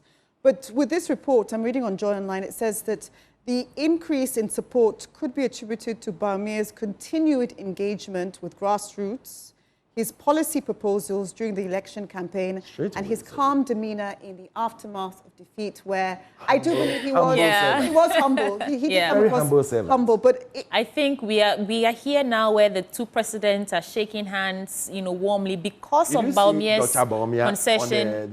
On the handing over day or the swearing-in day. Yes, but it's amongst NPP members. Yeah. He bowed to him. He gave him that respect. That you've won. You are the president, even though I've given up and I've said that. Others have said, though, I want to hear you out before or should I go? Others have said that you'd be shooting yourself in the feet. I want to hear Amanda out before you can. If you let Baumia go, because some of the things that we heard Baumia, it's just like vibes and vim. Let others say what they want to say. We are focused, and I believe that a presidency of Dr. Baumia is going to be a mark in this country. So for a man who says that if he completes all the work, or if he, something is said about if we do everything, when I come, what will I come and do? It's a phrase he's giving you that, listen, nobody can finish any work. I'm saying that for someone who makes such utterances. No. You see, he said it, maybe people were not listening to it. He said it in context. They said that, but you have to finish this, you have to finish. He said, nobody can finish any work. Because when you finish work, there will be no need for a president. No. That's a fine way to reinterpret the thing. But what he said, I was there. I was there that day. Yes. What did he say exactly? And then how are you trying to interpret that? He just smiled about it and said, listen, if I finish every work today, nobody will get any work to do. So for a vice president, a certain vice president, who was also the flag bearer, Alfred, let's have a conversation. For a certain vice president, also the flag bearer of a major party at the time, the ruling party, to say that if you finish everything, all the next government coming. What he was trying to tell you is that even as a vice president, I can't finish every work. I will put, and I'll make sure that, and that is why his focus, just to end here, that is why his focus was on digitalization. After you do the digitalization, now you can plug in other things, but you can't go and fight. And when he started work, he said, listen, we cannot keep on fighting corruption with the way that, this person is corrupt, this person has done this person has done that. What are we doing to stop it? And that is why his main focus was on digitalization. Points made. You were at the point where you said it's because of his continued engagements with the grassroots, even after the parties. Yes, I mean, and the level of humility he showed, I think, afterwards, I think I saw pictures of him and his wife serving people, and different things like that. It does, optics-wise, it does a lot in terms of public perception. But in terms of global info analytics poll, they are very credible, and most of what they say does tend to happen. Yeah. But, this move from 48% to 57% amongst NPP members, I just want a qualification of that. So it's amongst NPP members, but, one would imagine it is the general population that the increase in popularity has to come from. Do you see what I mean? So internally, you might see how effective the person is with digitization and the way he speaks and things like that. But with politics, we always have to remember it has got to transcend to the grassroots, everywhere, to people, and having that charisma. Because as lovely as he is, sometimes what has helped Mahama, some would say, communication-wise, is charisma. Yeah. You can't buy these sorts of qualities. And that is what the NPP will have to plug in terms of, if we don't have that much of a charismatic leader, perhaps, in Baumia, what can he do over and above to really hit those targets? I think that's a fair comment. Yeah. Well, that's our time, but I have to ask, what about Napo? Are you considering Napo as well? That is the president's prerogative, the candidate's prerogative. Just to tell on the fact that you mentioned something on, it just escaped me. You mentioned something plugging in into Baumia, charisma? Not the charisma, before the charisma. 50, is it NPP? The NPP people doing this thing. Now, when you look at the results, over 2 million people in the NPP, they don't go out and vote because they were angry with the party. Not angry with Yeah. Dr. Bawumia, They didn't but show up angry at with the party. If those 2 million people had voted, we wouldn't be sitting in opposition. So if you are able to revive that spirit and let those 2 million people see that, listen, no matter where we are now, we can work together and change the fortunes of this country, and individuals, they would now feel that, listen, the need and the urge to go out and vote. So it's a good And when start. the 2 million people go out and vote, or more than 2 million people, and the others also join, inshallah, to 2028, So are you... Dr. Bawumia will win. I guess it suggests that part of those 2 million people are those being repentant now in terms of their perception of Bawumia. yeah, And that's definitely. what probably giving us Definitely. the increase in the numbers. Definitely. Just some headlines from graphic.com and then we are off. But DHL we prayed that Dr. Bawumia, we hope you pick we all wish him Napo well. again. DHL to suspend global shipments of over $800 to US. DHL is suspending deliveries to the US worth more than $800 because of a significant increase in red tape at customs following the introduction of President Donald Trump's new tariff regime. Like they say, Eboboba. And so those are just some stories here. We will retaliate. Let me get on some other headlines and then we will be popping off here in a bit. There's a story about Kwewu. Okay, gentlemen, lady and gentlemen, Amanda, beg your pardon. See the targets of the U.S. student visa revocations. Kwewu, Easter Sunday night on the Obomeng streets. Akufo-Addo and President Mahama, there's a photo there of them in a beautiful handshake. Yeah, I think it's beautiful. Ghanaians love positive stories. It's just sometimes we don't have enough of those to report on. And yeah, those are just some stories. And the last one from MyJoyOnline.com, Africa must take up opportunities in geopolitical shifts, Mahama on trade wars. And we know that he's actively trying to unite the, what's it called? The military juntas, the leaders to reunite them back with ECOWAS, and he's leading that charge. We wish him well. If the president, Mahama, yeah, he's written to the chairman. Is he leading the charge of Boko as well? That's a picture actually on your screen. Is he leading the charge of Boko as well? What's your final? You have 30 seconds. Oh, you have 1 minute. Final word. Let's go. My final word, one thing I forgot about is the first 100 days, the silence, the deepening silence of the cocaine saga and the gold and the dollars, US dollars, that some are now being claimed to be counterfeit. We need to hear something about that, and he needs to tell us something concrete, because it's very sad that your first 100 days you get such things painted on you. Secondly, is also for him to also tell us what the Boko looks like, because now the Boko people are blaming everything on some of the things that were said or promised them during the campaign season. Right. So they are demanding for their fair share of the cake. Okay. So let us see how we can start with the he should start with home. He should tell us what is going on. And then he can now go for the ECOWAS one and start working on that. Well, thank you, Alfred Thompson. Amanda, you have the final word. Yes, just to say that since you reminded us that it was a social contract for 120 days, and we still have 20 days on. Yes. Less than 20 days, actually. I just have to confirm, yeah. I really Today do is 103. think, the president's team should come back from Kwewu this weekend and hit the ground running with implementing 3/4 of that immediately. For instance, this issuing of a national state of emergency for Galamsey, you can do that in 1 second. You know what I mean? Those if the political will is there. Oh, yes, if the political, but you made a state, you made a promise on this. So I think that they should. The collapse of indigenous banks, I think that even before they got into power, they should have started making a report about this, and they have the information to do this. Allocating seed money for the establishment of the Women's Development Bank, I don't know if that's been done, but I think... allocated some money for the re-establishment, but they haven't allocated money itself for the bank, because the money allocated wasn't enough to start it. And Amanda, just to clarify, the declaration of state of emergency was not part of the 120 It wasn't. But I think that could be a But it was part of the, it was part of the promises he made to us. But I'm just clarifying, it's not part of the 120-day social contract. If it's dear to them, it should have been part of it. That's our time, Amanda, I have to land on that. Okay, and so the Government Scholarship Administration, so if we've got 19, 18 days left, I really do think quite a few of these and the things revocation can of be the achieved, airline. especially if you can achieve it overnight or within a day or two. And so perhaps that is the challenge to the NDC. And it's sad that they didn't have a rep come out today. But that's the challenge in the next 18, 19 days to fulfill most of this social contract that can be done in 18, 19 days. Okay. Well, Amanda Clinton, thank you, Alfred Thompson. Alfred is from the NPP communications team, and Amanda, Superwoman, is head of Chambers Clinton Consultancy. And before we go, Ghana, let's talk about water tanks.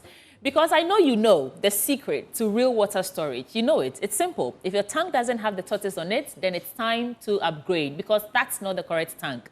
I'm talking about Syntex tank, the champion of water tanks. It is strong, durable, and built to handle our Ghanaian weather. So whether rain or shine, Syntex tank has got your back. Go outside right now as you're hearing my voice and check. If your tank doesn't have the tortoise on it, throw it away, drop that tank and get another one. You want to join the Syntex tank family today and enjoy water storage that's tough like a tortoise. Call us on this number, 0244-335-168 to buy now or find one of our 400 agents nationwide. You can also shop online conveniently at www.syntexgh.com. Syntex tank, a strong, a tough. A gentle reminder, the AM show is sponsored by Whaley Properties, and we'll take a quick break. When we return, there's more for you. But for sports, we will bring you an exclusive interview. Muftan Abela Abdullahi interacted with former assistant Black Stars coach Maxwell Konedu, and he has that for us for today's installment of AM Sports. Enjoy. We'll be right back. How you doing? I'm doing well. Nice to meet you. It's been a while. Yeah. Nice to meet you too. How did South Africa treat you? You'll be back so soon. No, it's a nice place, you know. It's a nice place. All that they are doing there, I think they are showing the way for the rest of Africa to also follow. Now Morocco is also doing it, and hopefully to spread to the rest of the continent. Let me talk to you briefly about your life journey. How did it start? Where were you born? How was your upbringing like? Yeah, I was born in Kumasi, but quickly taken to Wa after my mom was discharged from the hospital, you know, the Komfanochi Teaching Hospital in Kumasi. My mother took me to Wa, where my father was based and working, you know. And as a farmer, he was, you know, having almost nothing, you know, and we were also many. You know, growing up in Wa, I grew up to, you know, see a lot of my siblings, and we were all sleeping in the same room and other things. Those ones we can't talk about, but that is how it started. How many were you? We were 7. Okay. Yeah, actually we were 11, but the rest have passed. So yeah. And you were all in the same one room? Yeah, we were in one room with our dad. I saw that very well. I remember. So until my brothers started growing up and they were, you know, going to rent some apartment for themselves and, you know, taking us with them to sleep at the veranda. So when it was raining, we had to just get up and stand at a corner for the rain to stop before we could, you know, sweep the place and relay our mats and whatever. Our mats down to sleep again. So that is how life started anyway. But thank God we grew up, and the story is different today. How did you survive? Actually, my mom did so well. You know, after our parents almost broke up, my father left Wa, leaving us with our mother. So it's this one lady who took care of all of us. All the 11 of you? No, let's say about 5 of us. Yeah. Was your father married to 2 wives or 1? 4. He married 4? Yes. Hey, I want to be like your father, actually. You know, the old folks, you know, they married a lot and they did a lot of stuff. So it's all good. I mean... was your mother the first or the second or your third wife? The first. My mother was the first, yeah. So she took care of us and our education, everything. was for him. So when my brother grew up, my brother is called J.K. Fosu, he grew up and took care of us. We were all, you know, under his roof, and he really taught us the dues. And he also a footballer, you know. So we followed his steps. At a point, my good friend, our brother, Kwame Ayew, also came. Then we were all under my brother's roof until we completed school, and, you know. So you grew up with Kwame Ayew? Yeah. Kwame Ayew was staying with us. He came from Tamale and was with us. He came there with a friend. Oh, okay. To just visit the place. And that friend was my brother's good friend. He was also a footballer, goalkeeper, called Isahaku. He brought Kwame Ayew there for the first time we met, and the chemistry was good. So he went and came back to us again this time around. And later on, he had his transfer from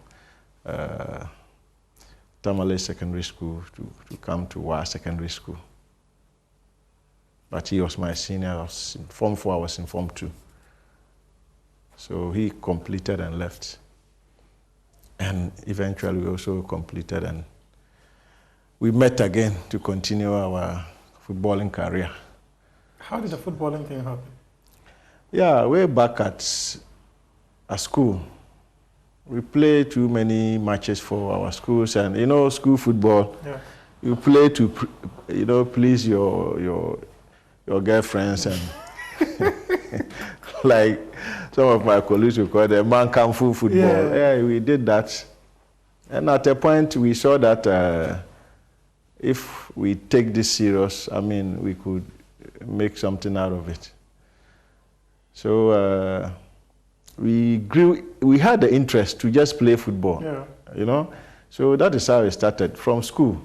And we were key players in the school team. And all the way from primary JSS to secondary school? Or what? Yeah. That time it wasn't, yes, today they call it JSS. Yes. But then it was the elementary school, secondary, and So we played from elementary.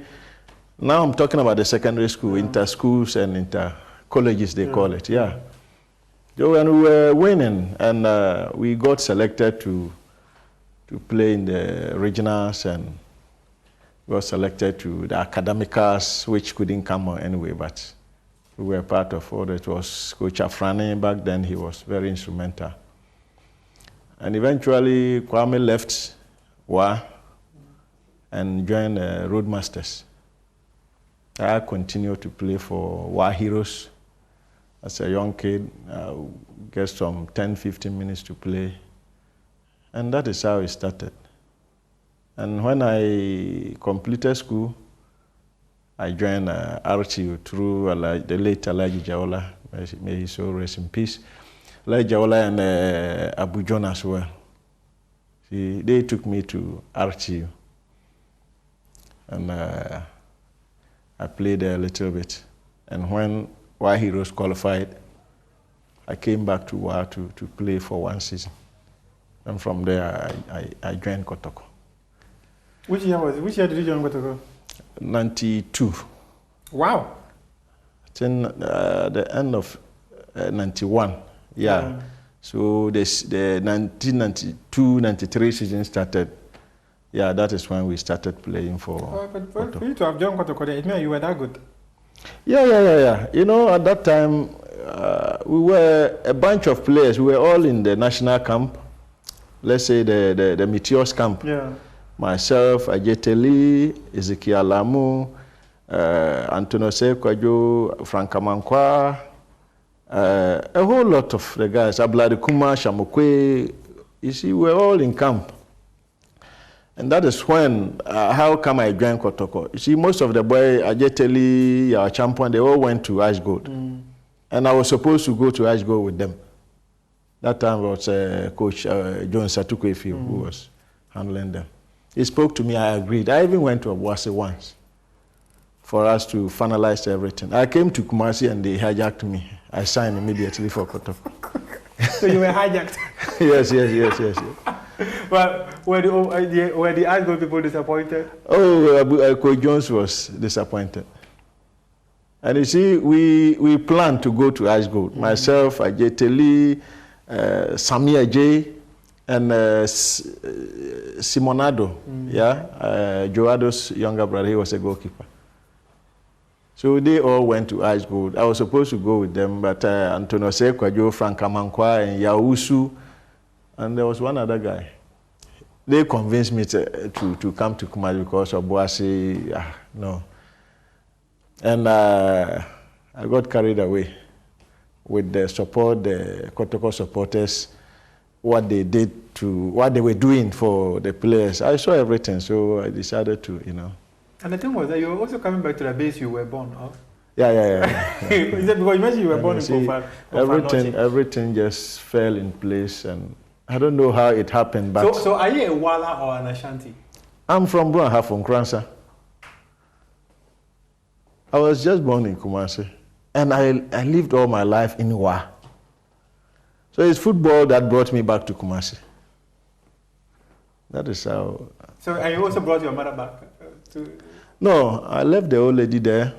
It was only when I traveled outside and came here to Accra that I brought the old lady here. And anytime I travel and come, I'll bring her here to also, come and be with us for some time. But eventually my sister built a place here in Shalobotwe, so we moved the old lady there. I think you've done well. Talk about how you people used to stand up when it rains. By the wall. We didn't have. Kwame, he was involved. You can ask him; he will tell you. He was involved. We didn't have anything or anywhere to go and sleep. How did your mother do it? How did you? My mother was a very hard-working woman. She, at a point she was baking bread. And she stopped and, went into the chop bar business. And left that one too and was selling hard liquor, hard liquor, my grandmother too was selling hard liquor. Yeah. But know what? She never drank. She didn't know how to even, taste apetition, how it was. But she was selling it. And we all didn't drink until we became men. So that is how the families, they kept us together up till today. So the bonding was very, very strong. And up to now, we keep calling each other. We don't meet so often because of distance and other things. Most of them are in abroad. And are you and your siblings? Yeah. Is it those you said they came to the country and then you were driving them around town? Yes. Yeah. Oh, yeah, okay. I had to. I left everything. So if you quite remember, when I came, it's about 5-6 weeks back. Yeah. I had to leave everything and drive them across the country, wherever they wanted to go. You tell you want to go here and you drive them there? Yeah. I made sure I took care of them until they left. Are you the second, third, or fourth? I'm the last born. Last born of? Yeah, the 11th of my mother. 11th child of your mother? Yeah. I'm the last born. So your mother gave birth to 11 of you? 11, yeah. Hey, she's a strong woman. Today we are practicing, what do you call it? Family planning. Family planning. So you're doing 2, 3 and all that. Do 1, 2, and the school fees is already, Wow. 11, and we are all educated. How did they your do? mother's efforts. Yeah, how did they do it? Anyway. Wow. Actually, this is an interesting one, actually. Yeah. 11 children. Wow. And you're the last child. Yeah. I'm also the last one. So 2 last babies are having a conversation. Kachiri, they call us. Yeah, Kachiri. The 2 Kachiris are having a conversation. But let's come back and talk about Kumasi Asante Kotoko. When you moved to Kotoko, how was it like? Kotoko, when I first came, they kept me in the P&T guest house. It's in the residential area around the Soja line. I was kept there And the team was training. I was kept there for almost 5 days. They were not allowing me to go for training, simply because I had not signed yet. Ah. And that time, you know... Were they hiding you or what? Yeah. You know, at that time, they would group like 5, 6 players and take you to a place for all of you to sign. And, you know, the organization was very good. And after that, they will unveil you. I quite remember they did that at Cultural Center, just behind Bantama.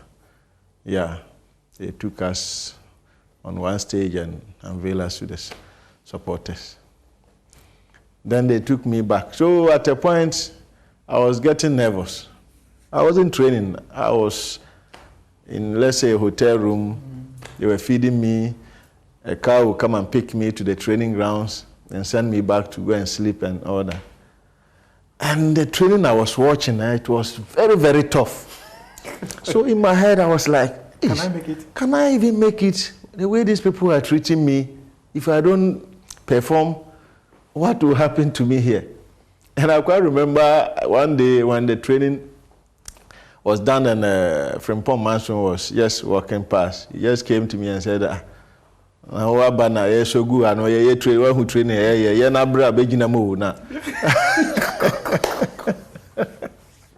had Frimpong Manson recently on this show.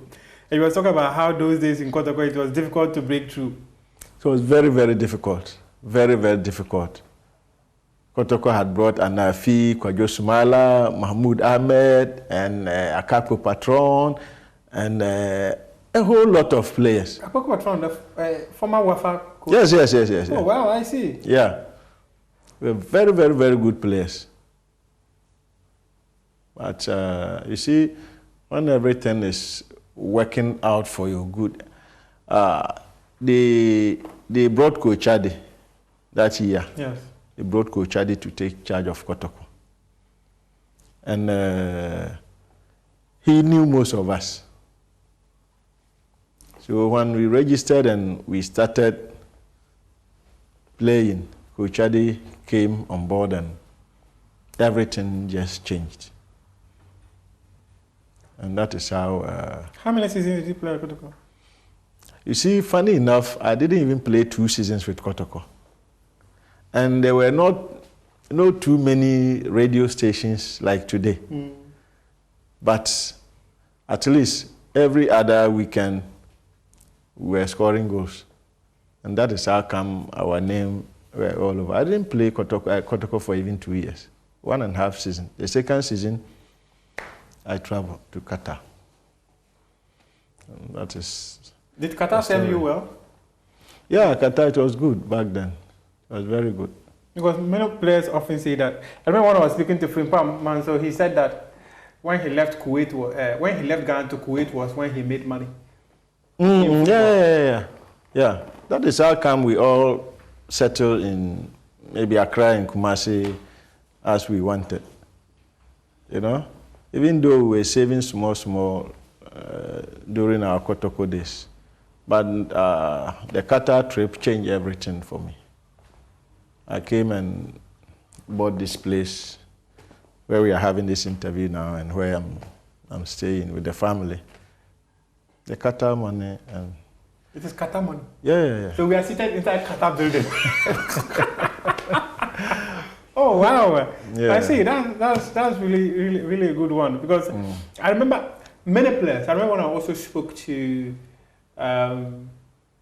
this former Kotoko CEO, Pokunti, yeah. He also spoke about how a move to Switzerland changes life. Yeah. When I speak to many former players, they will talk about it. But that is not to say that some also played here and, you know, built some houses. Yeah. I don't want to mention them, but they are very few. Those who were playing for their clubs and the national team, those who were careful enough, they had something from, especially with the national teams. What legacy do you want to leave as a coach? Maybe to coach the national team, the Black Stars? Something? Yeah, to win the AFCON for Ghana. That is what I think we are dying to achieve, to win the AFCON for Ghana. You want to win the AFCON for Ghana as a head coach of the team? Whatever, even as an assistant, I don't mind. I just want to win the AFCON for Ghana. But you've been there twice already, as an assistant, twice already. People will say, like, is it only Maxwell who can be assistant coach? Even when you were coming for a second time. No, this time around, not as an assistant anyway. You want to be the But one day. Not today. I'm not saying it now or one day. What is your assessment of Otuado, head coach of the Black Stars? Failed to qualify the was it disappointing that he failed to qualify? Otto has done well. Otto has done well. Not because he won these 2 matches. That's not what I'm talking about. You know, for a coach to go through what he went through, he has really done well. For failing to qualify to the AFCON, he has done well. No, Coach Varane. you don't understand. You know, that position is not easy. It's not easy. You know, Black Star is not about your coaching methodologies and all that. No, it's about taking decisions for the country. It's about decision making. I'm telling you, how many days do you even have to train these already fit players who are coming from Europe? It's decision making. At that level, it's about making strong decisions. Were you disappointed Ghana failed to qualify for the AFCON? Oh, at least, yes, I'm a Ghanaian. I wasn't happy. But I'm saying Otto has done well because of certain decisions that he had to take, whether it went wrong or he was correct. Coach is and he has been able. Let's talk about a fellow coach. And he has been able to. He has been able to, maintain his decisions and stands by it up till now. Well, he has done well. The insults, the negativity, you people, You think he can take us to the World Cup? Oh, I believe we will qualify for the World Cup. Where we have gotten to, we shouldn't look back again. We have to. If we fail. Oh, we will qualify. I'm just assuming. Why look at the teams we are playing. We will qualify. One of those teams beat you in Cameroon, Comoros. Oh, this time around, you see, we needed to. Niger came here to beat us. We needed to win 1 match.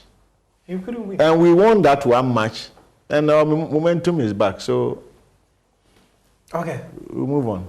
Hopefully, Otuado will be securing qualification for Ghana to go to the FIFA World Cup in Mexico, Canada, and the USA. As coaches, and I've always said that coaches find themselves in a difficult situation because it is their job. So it's difficult for them to say certain things about their colleagues. But clearly, as a journalist, as a media person, I would say that failure to qualify. You want me to tell you what he didn't do well? Oh, so if you fail to qualify to the AFCON, should he have been maintained? 4 matches, Kotoko came and sacked you. He played 6 matches, he didn't win 1. No, sometimes. The whole country couldn't qualify to the AFCON. No, I said that Black Stars, you need to take the right decisions at the right time. I think that was what affected the team. So he didn't take the right decisions? Yes, at the right time. I think that was the team's problem, decision making. You could take one decision that will affect the entire squad. And you take one decision to everybody will be on board and you get going. Like that is how Black Stars is. It's a lot. Captainship, whatever, selection, armband, what, a whole lot. So why is the armband even an issue? Why? It's only in Ghana. In fact, I didn't talk about Kwesi Appiah asking you to not to be his assistant again. Kwesi Appiah 2019. What happened? Why did he take you off as an assistant coach? Oh, that is normal. You see, you can be working with somebody and for whatever reason, he may want to, continue with another person. That is not. Did he tell you why? No. I didn't ask. He never told you why he was taking you off as his assistant coach? No, I respected that decision and I have to just respect that because, like I said, through Nantechi, he brought me. And after working for some time, and he said, no, Because Nyantechi was no longer there. He was like, oh, you are Nyantechi boy, so bye-bye. That's not, I don't, you see, when you give that respect to certain decisions, it helps, it helps a lot. Okay. Yeah. Coach, thank you so much for your time. You're welcome. I'm extremely grateful. This is an interview I've chased for so long, and finally, I've gotten it. This has been Prime Take with Maxwell Konedu, being my guest. We appreciate your company. I was born in 1999, so for most of my life, the Ghanaian currency has looked just like this. But before these designs, our trade system went through many transformations, from the days of barter trade to using pounds, shillings, and eventually cedis and pesos. Each stage tells a story of our nation's journey. On our Ghana Man series today, I'm here at the Artists Alliance Gallery to explore the evolution of our money. What changed? Why? And how has it shaped our economy? Come with me. Money, they say, makes the world go round. But it also tells a story of independence, leadership, and identity.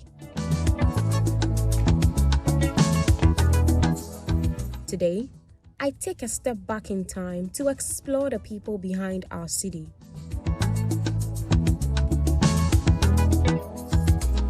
I have come to meet Neodoy Glover. He is the general manager at the Artists Alliance Gallery. He'll be walking me through the evolution of Ghana's currency. So we have most of the old currencies here, as far as that of the pound to the present stage. Yes. We have that of the pound here. Immediately, we took over from the British. We changed to the Ghana cedi, which has Kwame Nkrumah's head on it. This is the first cedi. That's the Kwame Nkrumah cedi. This money was used while Kwame Nkrumah was in power. But Nkrumah's presence on our currency was short-lived. After his overthrow in 1966, his image was removed, reflecting political shifts and historical rewriting. Immediately he was thrown, we stopped using it, and we started moving into other currencies. Yes, we term this money Kwasianity, that's all. So you can understand how, when we overthrew Kwame Nkrumah, how we felt about him.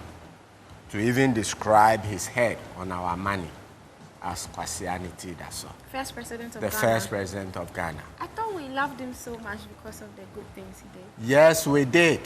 But when he was overthrown, most of the stories that was told about him, about Kankan, Nyame, how he was using our children's blood and all those things. So there was that intention of finishing him, destroying him with all that he's done. So I remember when we were young, this money had that description. Hence, we stopped using it. And we have to move on to other currencies. Ghanaian currency has since become a canvas for honoring national heroes. The 50 pesos coin celebrates Rebecca Nadede Aite, a businesswoman and activist who helped finance Ghana's independence. She was an entrepreneur. Then she was popularly known for selling flour, for baking bread. Okay. Yes. And she was also the #1 sponsor of the CPP party. Yeah, I heard that. Yes. So she helped in the fight for the independence. Welcome back. This is the AM Show, and we're getting into our big stories now. But you do know that the AM Show is sponsored by Waylead Properties, and we provide quality housing at an affordable cost and with flexible payment options. So you want to hop onto www.wayleadproperties.org for more information. What are we discussing for our big stories? There's a survey by Global Info Analytics that shows that former Vice President and 2024 presidential candidate of the opposition New Patriotic Party, Dr. Mahmoud Bawumia, is loved by 48% of voters. but the figure shoots up to 57% when you speak to typical NPP supporters. And we want to find out this morning, what does this mean for, first, the electoral fortunes of the New Patriotic Party amidst this clamor for a presidential candidate for the 2028 elections, and what this means for us as Ghanaians as a whole. Joining me for this conversation is the pollster himself, Executive Director of Global Info Analytics, Dr. Musa Dankwa. Thank you so much for joining us. Sorry, Mr. Musa Dankwa, thank you for joining the conversation. Thank you very much. Why are you not a doctor yet? I was going to correct you on that. Otherwise, they'll come after me. But why are you not a doctor yet? I'm curious to know. No, it's not something that I really have time for. So yeah? I'm quite busy doing something else. Okay. Well, I've seen the poll. Great work, first of all. And let me just say that I've read some articles about you saying if they don't like your polls, they should put it in a bin. And I think that's one way to look at it. But first of all, let me get your initial reactions in terms of the work that you have done. And we'll get into the details. Of course, we'll focus on the executive summary because we can't go into all the details. But how do you feel about this morning? No, I feel pretty good. We've always felt good with our numbers and the data. And no matter what criticism that comes our way, I think we are very solid in terms of data. Okay, so let's get straight into it. So you're saying that the first national tracking poll that was conducted, that was October 2024, showed that 62% of voters said the country was heading in the wrong way. No, I know we want to get to Dr. Mahmoud Bawumia, but let's start from the more general conclusions from the poll before we get there. Director, please work with me. So you're saying that the first national tracking poll conducted by Global Info Analytics, that is the 2024 general election, shows a dramatic shift in the outlook for the country as 62% of voters now say the country is headed in the right direction. And that is in comparison to 26% who said it was headed in the wrong direction and 12% have no opinion. What sample size did you work with? This is about 8,000 sample size across the country in 84 constituencies across the country. It's quite extensive face-to-face interview we've done in April, between March and April. Okay. Any possible margins of error before we get deep into it? Yes, the margin of error for this service is around 1.5%. 1.5%. Great. Yeah. So let's start with the most topical one now. Dr. Mahmoud Bawumia. And we also know that about 2 million NPP supporters did not vote in the 2024 general election. Are these the people who are shooting up the number from 48 to 57? Are these the people who are giving us the significant shifts in your survey? Let me first correct you from there. The 2 million people who didn't vote are not MPP members only. There were 2 million people who didn't vote for MPP compared to the last election. Some of them are MPP, some are NDC, some are floating voters, some are other parties. The fact that their numbers dropped by 2 million doesn't mean that they were MPP voters. That's the first correction. And now these are general people we spoke to, and what they are telling us is that yes, Dr. Bawumia is their favorite to lead MPP when it comes to Ghanaians, about 48%. But the number shoots up to 57% when you look at the data among just those who say they are MPP. Where is this coming from? Where do you, I mean, if you have been on the grounds, you've, collected all these pieces of information, data, and you've analyzed it. But where is it coming from? Where is the increase in the number coming from? No, it's not. There is no increase in the number. It is the demography. If you look at general voters who are mostly all Ghanaians, it is 48%. But among those who say, I am MPP, that number is a bit higher because you don't expect MPP numbers to be similar to those of Ghanaians, which include NDC, floating voters, and others. So it is not surprising that he's performing above the national average.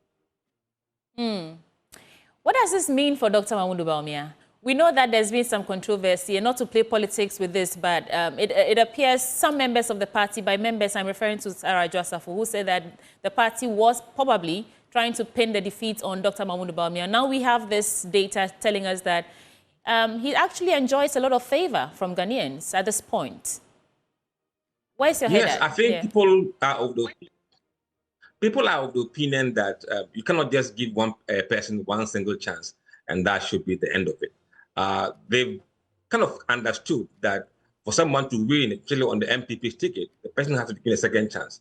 If you look at the history of MPP in the past, with the exception of Professor Dubois, who wasn't given a second term, a second chance. Kufuor was given a second chance in 2000 from 1996, and then Dubois and Nadu got several chances in 2007, 2008, 2012, 2016. So they believe that Dr. Bawumia probably deserved a second chance. In deserving a second chance, and also adding that, I mean, you're saying that this suggests an increase in support. This increase in support suggests, or it's because of his continued engagement with grassroots. And is this what yes? Oh, I'm reading this from my Enjoy Online. It said the analyst suggests that the increase in support could be attributed to Bawumia's continued engagement. So you might not have said that, yeah, but I'm just saying people who analyzed your data are saying that it could be because of his continued support. And that is where the question is. Is that in fact accurate? Is it because we are seeing him? I mean, he did visit the victims of the fire at Kantamanto. We saw him again at, is it Kumasi or so? He has been actually a Doom PZ fire. He's been out and about. Is that what is causing this? I mean, if I say so, that would be mere speculation, because I haven't got the data to say that. Even the point that I made about people saying that he needs a third chance is also speculative. We haven't got specific data that says it's because of A, B, C that he's doing that has gotten him the 48%. Okay, then explain to us, how did you arrive at the increase in the percentage then? Let's hear it from you. That didn't come from us. We've made point of correction. There's no increase in the percentage, because this is the first national tracking poll. If we do the poll again sometime in July and the numbers move, that's when you will see there has been an increase. At the moment, among Ghanaians, it is 48. Among MPP, is 57. That is not an increase. It is a different number you're looking at. Okay. So please, let's break it down to English. What does this really mean? Now, it really means that he has the upper hand at the moment among the general public. But remember, the general public or the MPP voters don't actually vote. I don't know how they're going to do the primaries next time, but it gives you a sense that the party may still want to go with Bawumia because the MPP voters' view tend to correlate with those of the delegates. In the general election, he did have less than 48, correct? Yes, he got 42% yearly. 42%. And this poll is saying 48%. Yes, look, people may want you to lead, but would they vote for you is another question. Remember, if you have people who are NDC, who may say we prefer Bawumia to lead, is it a genuine and sincere that they want him to lead, or they want him to lead so that they can beat him? So you can read so many things with this kind of data. Have you got any reactions yet from the party, NPP, the New Patriotic Party? Usually we see their reaction on social media, not officially or formally, but we are used to the kind of bashing that we get. But we kind of sticking to our ground. Sometimes when the numbers come like that, you have people who like Kennedy trying to discredit the data if it doesn't go their way. This time around, people who belong to Bawumia's camp are kind of hailing the data because it's going their way. And that's how polls tend to be seen by political parties. If it goes their way, hallelujah. If it doesn't, they'll crucify you. And that's where you say, if you don't like it, put it in the bin. We'll get to the other, conclusions from this poll. But let me bring in Dr. Kwame Asah-Asante into the conversation now. Doc, thank you for joining the conversation. Dr. Kwame Asah-Asante is a political scientist and the head for Center of European Studies at the University of Ghana. Doc, thank you for joining us. Good morning. Good morning, Sweetie, and how are you? And good morning to my friend Musa. Right. Happy Easter to everybody. Happy Easter. Christ is risen indeed. Hallelujah. Doc, so we are seeing this poll, and it's telling us that Dr. Mahamudu Bawumia probably enjoys more favor than we gave him credit for. What did you make of it? Yeah, let me begin by saying that I want to commend Mr. Musa Dankwa for taking his time to do this piece of academic exercise. It's not easy in terms of resources, and then the work outlook. It's a lot. It's a lot. And when I glance through what your producer sent to me, he makes a lot of interesting findings. Some of them I agree with him. Some of them I have my own problems with. And the good news is that he's here, so we can interrogate the issues. Coming back to the question you asked, relative to Dr. Baumia's chances now and the way his votes are soaring in terms of his popularity.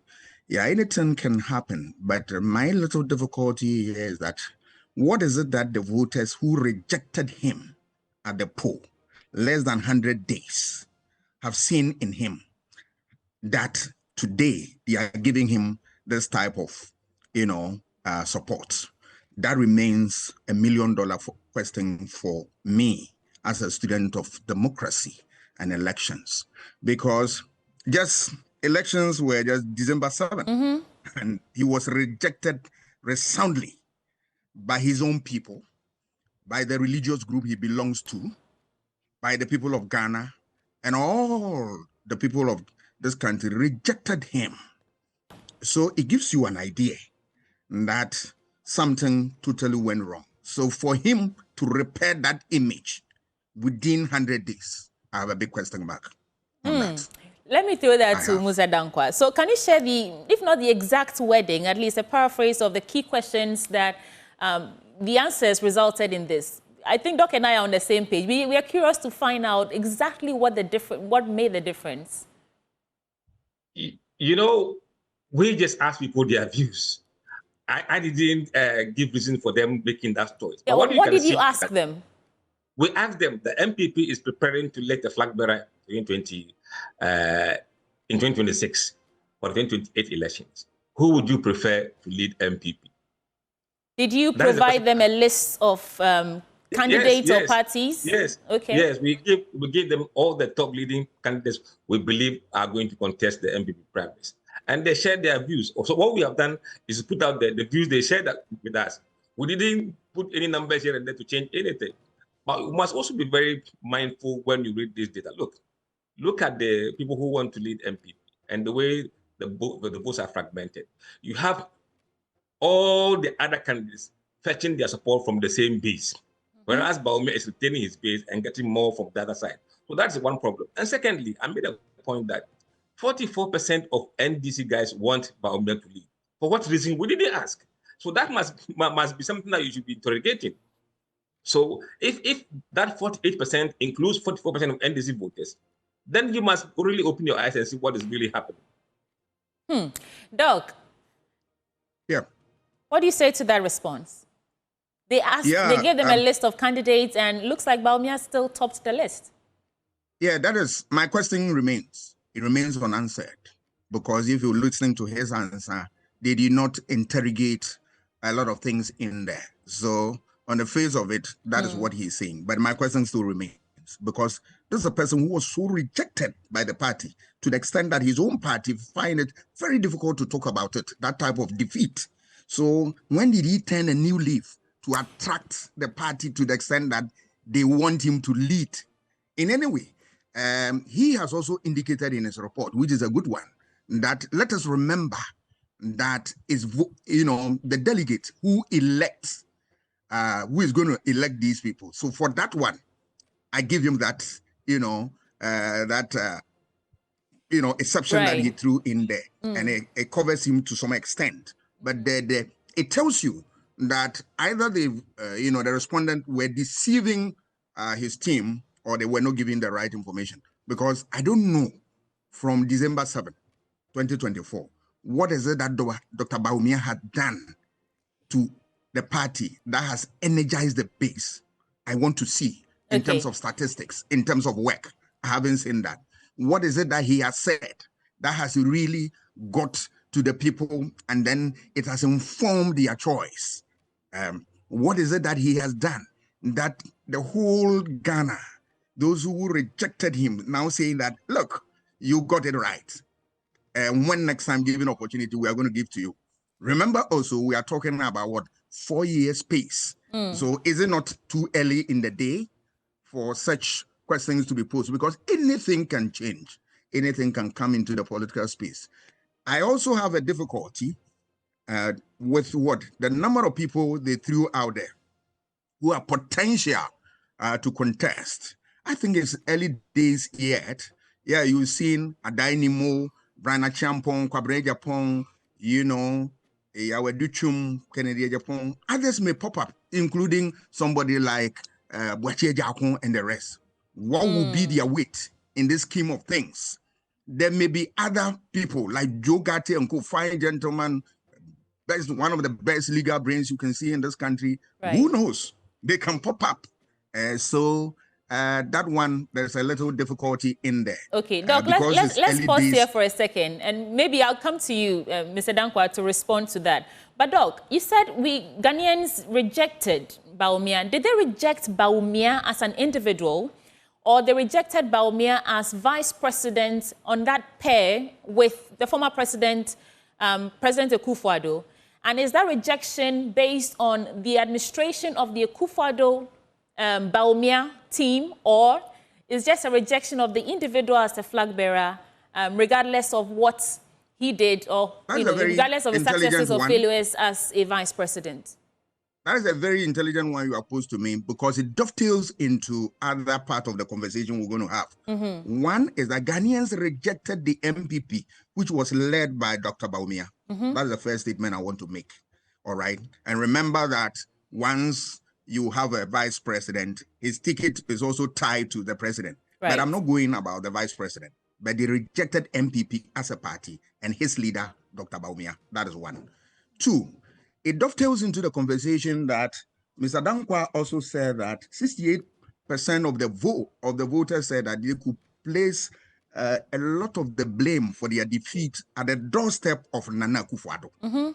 Then he talked about 40% blame apportioned to Forata, 37% to Bawumia, 33% to Napo, 25% to the MPs, and then Kennedy Japan with a certain figure. All right. This analysis, I have a difficulty here. The difficulty is that if you read the literature that influence voter choices in elections, we don't talk about personalities. Personalities are very minute influence related to what we are talking about. Because let's look at it. Ghanaians look at broad policies, things that improve their lot. The economy, infrastructure development, the fight against corruption, unemployment, and the rest of them. So if you ignore this and you want to blame on certain individuals, then I have a difficulty. Because let's take the economy, for instance. They said Nana Akufo-Addo could be blamed. 68% of the things could be attributed to what? Him and the rest of them. If you are talking about it and you don't link it to say he did not see the improvement of the economy, then there's a difficulty in the sense that they tie Ofuratas also to it. Ofurata was eventually removed. Amin Adams came in. Did anything change? No, the economy was still in difficulty. It tells you that in Ghana, and there is a whole lot of literature on that, about things that influence voter choice. Number one is the economy. So once the economy slips through your fingers, it robs everybody, because each sector of the economy will be affected. Infrastructure development will be affected. Unemployment will be affected. Health will be affected. And these are the things that voters vote on. So he, Akufo-Addo, yes, he was a leader. If people look at it that his persona, his personality, or is him who must be blamed, then I have a difficulty. Unless you are able to link him at that, he was not able to build the economy, he was not doing, then we are talking about policy issues and all that. Look at what? Imagine you have somebody like Napo. All that people accuse Napo of was that he was too erratic. Some of his statements are unguarded, which are conceit, they are true, and all that. But I tell you, reading voter choices, issue about insolence, issue about disrespect, and the rest, they do not influence any voter. Otherwise, Nana Akufo-Addo himself wouldn't have won election, because all these allegations were leveled against him when he was vying for what? The position. They said he was too arrogant, he was this, they were that. They voted for him. So it tells you that some other factors other than what we are saying. So Napo, what would be his crime to lose the election based on these things? For which reason you want to apportion a lot of blame to him? Right. Look at somebody like Kennedy Japan. It is true. He ran down, Dr. Bawumia in a number of ways and ran down even the party. That they were a whole lot of things he said, all right? But were Ghanaians going to vote for Kennedy Japan? Was he the one they are going to vote for, or they are going to vote for a party that will transform their, their lot? If you read the literature on Dan, who said that voters vote based on the things that they derive that will improve their lot, then it tells you that there's a difficulty here. Where Ghanaians voting, the cocoa seller, who has seen an astronomical increase in the price of what maize, will vote against NPP simply because it is Canadian Japan. And it's not the fact that the prices of what maize have gone up. Right. That question, it's, still lingers in my mind. Okay. So, Mr. Dankwa, Doc is saying that there are various variables, indicators, reasons why people go to the polls to vote. And the fact that they rejected the NPP does not necessarily mean they rejected Bawumia as an individual. But the question that we're actually posing to you is whether or not it's too early in the day to be making a survey like this, because some other names may pop up in the course of the year. I mean, we have 4 years to the next election. What do you say to that? We have 4 years to the next election. Our poll is not going to be a one-off poll. We are tracking. When does he think it's appropriate for us to start tracking these numbers? We are posters. And as to how people improve in the polls is for us very important. So if somebody is doing X percentage today and next 3 months he does X or Y, we can see the progression. We're doing it because we want to have a tracking poll. I mean, Prof must be patient and wait, because this will not be the last one we'll do. There'll be another one in July. If anybody expresses interest, we'll add the person's name there and we'll see how that affects the numbers. So we're not going to just be single poll and disappear. So anybody that comes in, we'll track it. And that's how we've done our work since 2019. On the question of, look, Prof needs to understand what was the question that was asked. We're not saying that MPP lost because of Nanado. We asked simple question. Which individual or group of individuals do you ascribe the blame for the MPP's defeat? We didn't say what caused MPP's defeat. The question for the polling is very important as the answers. We have asked them in the past, what caused MPP's defeat? It was economy, obviously. It was unemployment. It was education. So this time we took a different angle as to which individuals, not reasons why MPP lost. That could be thousands of them. But which individuals could they blame this defeat on? And that's not the same as why did MPP lose. So I think Prof must understand the question that was asked. And normally what we do is that we publish the questionnaire we are going to ask people. So you must understand what we went there to ask. And then the response makes sense when they come up. You know, the way the media works, we directly and sometimes indirectly shape opinions. And I'm tempted to ask that, why is this important at this point? If we have, well, now not 4 years anymore, because we've done about 4 months already, so 3 and some few months to the next election. Mr. Dankwa, why is it important for us to know that Dr. Mahmoud Bawumia is gaining more ground among NPP supporters when they are in opposition? Why is it important for us to know this now? I have made this point clear and clear again. We have not said he's making ground. Somebody wrote that. It didn't come to say that he's gaining ground. I mean, let's make that clear. That didn't come from us. What we are saying is that it is important for us to know what people are thinking. Look, the fact that it's not being discussed in the media doesn't mean that people sitting in the or basis corners of the country are not discussing it. And as posters, it's for us to pick the opinion and put them out there. There are those who may think it's too early, it's useless. So be it. That's for them. And there are those who think this data is helpful, because even for those who want to contest, they want to do a sounding, how that it makes sense for them to even contest.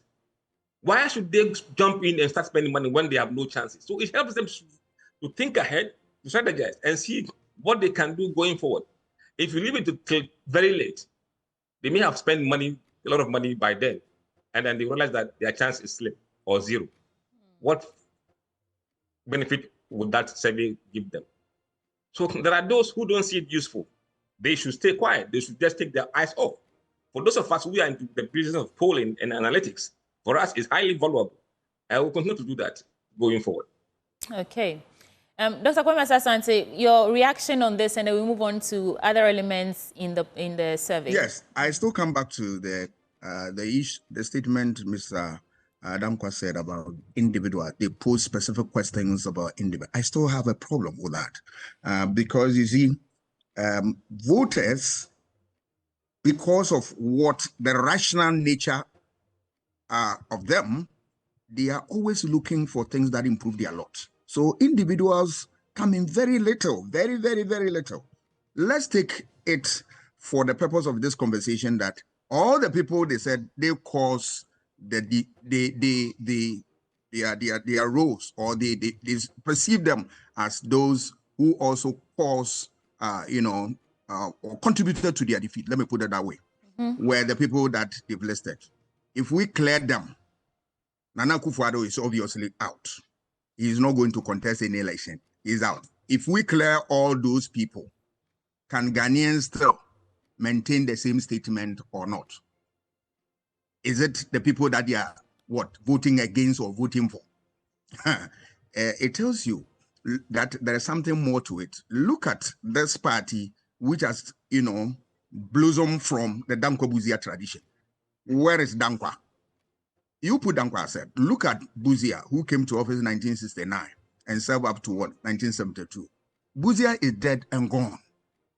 Then an offshoot of this party became the Popular Front Party. We didn't win power. But Kufuor came in and then built the MPP. He did a whole lot of things. Kufuor is no more in office. Are they voting? Are people going to give their vote to MPP simply because it's Buzia or Kufuor? No, it's the party's record. It's the record. And the record is a function of their performance, which dovetails into this bigger conversation. So when questions are put like that, then I believe that the question is problematic, because then it reduces the conversation into individuals as opposed to issues that confront the state. And that is what voter choices is all about, right? Otherwise, when these individuals are no more on the ballot, are we saying that the status quo is going to remain or change? But it's their record. MPP can never campaign for any votes without mentioning the records of Buzia, Kufuor, Akufo-Addo. Even if you can't say anything about Akufo-Addo, you say about free SHS and the rest of them. So the conversation for voter choices is more complex than we reducing it to individuals that, this very individual did this and did that. It trivializes the issue and it makes it a little less relevant. That's my position. Okay. So just a quick point there. Yeah. Look, we must not stretch this question. This question was not about who would you vote for. Prof, what you are mentioning or emphasizing on is about what choice people will make. This isn't about choices. So the questions are different. So you can't blame us for asking this simple question and mean that that's what they would vote, how they would vote. No, these are separate questions. It has nothing to do with who you will vote for. Absolutely not. No, I'm not saying that, Mr. Dankwa. You are getting me wrong. You are saying that certain individuals contributed to the defeat of the party. Is that not the thrust of your question? We asked them, I'm sure that is it. Yes. And when you flip the coin, you are talking about what really influenced their choice. And it dovetails into this. So you should not separate that one from voter choices. No. So, Mr. Dankwa, is it possible that because of the way because of the nature of the questions you posed, the answers you got were not as detailed as Doc would like? For example, we just know that over 40% of the people who responded have favor for Bawumia, or think Bawumia is a good candidate, a good choice for the next election. But if we had probed further to find out what difference or what has he done differently in just 100 days or so after the last election, then perhaps we'd have more clarity on the responses and all that. Do you agree? Abochi. Abochi. Sweetie. We asked voters in the exit poll why did MPP lose? The question was why? Why? And they said economy, jobs, education, corruption, and others. Why?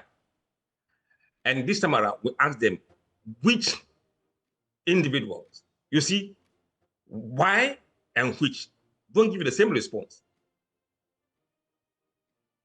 We've asked that question before. So we know why they lost.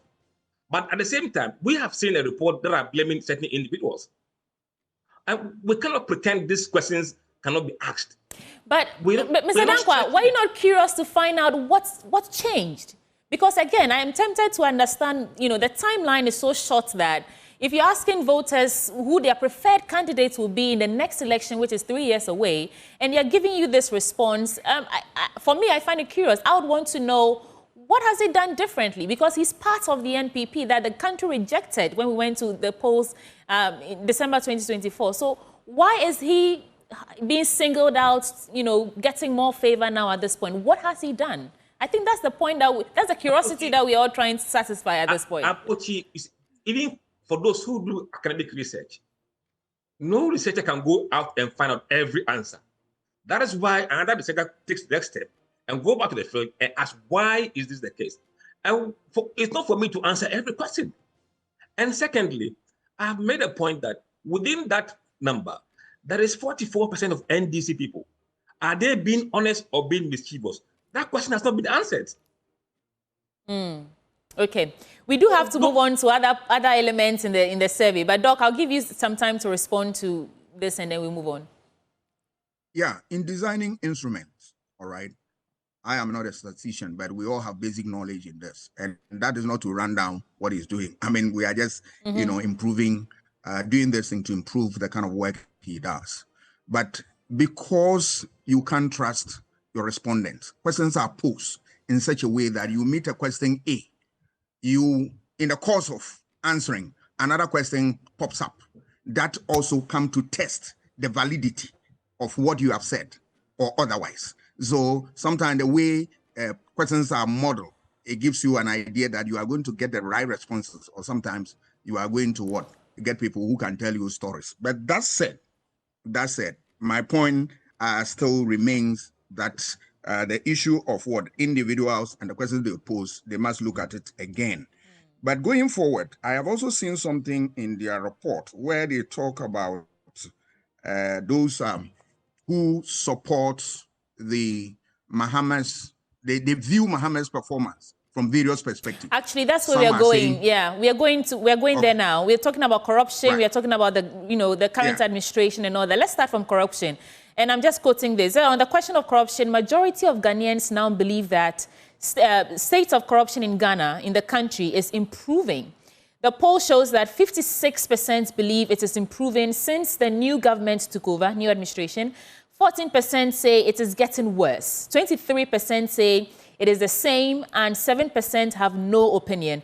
And on the question of whether the government is doing enough in the fight against corruption, 60% of voters said yes, while 26% said no, and 14% did not have an opinion. Doc, so on this particular one, before I go to Mr. Dankwa, what did you make of it? It looks like corruption has been with us from ages. This one, the timeline doesn't really need to be established. But although it factors in the fact that this new administration, I mean, since they took over, if they've seen something different. And it's interesting that about 56% believe that, There are pluses and minuses there. The pluses are the fact that we have seen government taking certain steps to deal with the problem of corruption head on.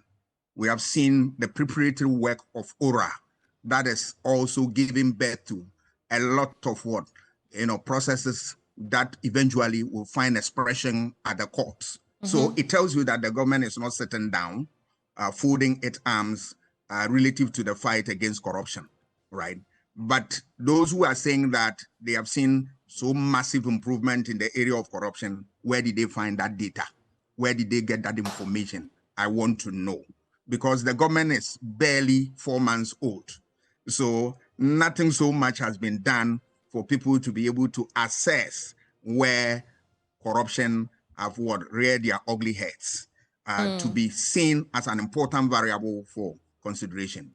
It is true that a government can begin and straight away it will be rocked with a corruption scandal. We have not seen that yet. So that adds to the clean slate of the government. But it's early days yet, because if you want to really find out whether there is the real fight against corruption, we wait until, all right, a certain period of time to know whether indeed that is the case. So for me, that's a little difficulty that I have in that area, because tracking corruption, you are doing that within the public realm, and then it goes through a lot of processes and you are picking data. So the people, what were they talking about? Those respondents, what did they see that they want to respond that way? So I believe that there is a little difficulty there, but the area that they've seen certain steps by the government, I support that, because nobody can also convince me that the government has not started anything meaningful towards dealing with what? Corruption. For me, that one is also a fact. I mean, Mr. Dankwa, the top line result is interesting. 56% believe that corruption is improving since the new administration took over. I'm curious to know, what was the question that you posed that arrived at this conclusion? This question has featured for the past 4 years. And it's not a question that we track every 90 days. We ask people simply, what is your view on the state of corruption in Ghana today? It's a close-ended question. And then they give you their perception about what they think. And then we ask them, do you believe the government is doing enough to fight corruption? This question too has featured for the past 4 years. So we are tracking it. We have the baseline of where it was and where it is now today. Now, if you look at what is informing this perception, you have to go to the question we asked them about which public institution do they believe is most corrupt on the score of 1 to 10. Over there, you see a correlation between what they are telling us earlier on and this chart, because the police are seen as number 1, 6.43% score, but not everybody has given the police a bribe in their life, but they have opinion about the police. And then comes next is immigration service, 5.86, and then the judiciary, 5.78. Interestingly, the bottom half or the bottom of the table, you have ministers and government officials, 4.61, now perceived to be the least corrupt. This is my analysis. This is perception of voters. That is how they perceive them. Religious leaders, 5.25. The presidency, 5.27.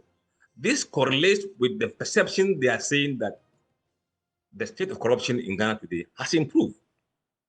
So if this data did not correlate with what was said earlier on, then there will be issue of logic or some kind of inconsistency in the data.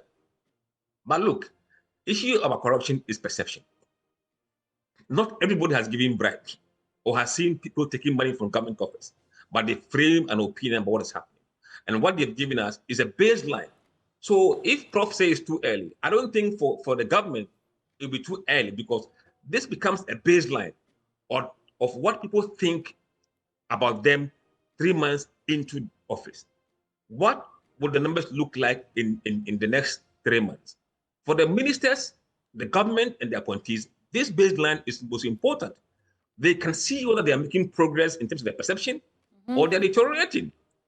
If you don't have that data and you wait until 2026, where is the baseline? That is the value of data. And the way we use it is how, the way we use it gives us the value. Probably in this country, we've taken data for granted, or it's not been part of us, but nobody has bothered to collect it. We've always used theories and assumptions and not concrete facts. Now you have data from the people. You can measure yourself against this baseline and see whether the police are making progress. Is the immigration making progress? So we can track. And we'll track this data every 90 days. It's not one-off kind of work we've done. This will continue into the future. All right.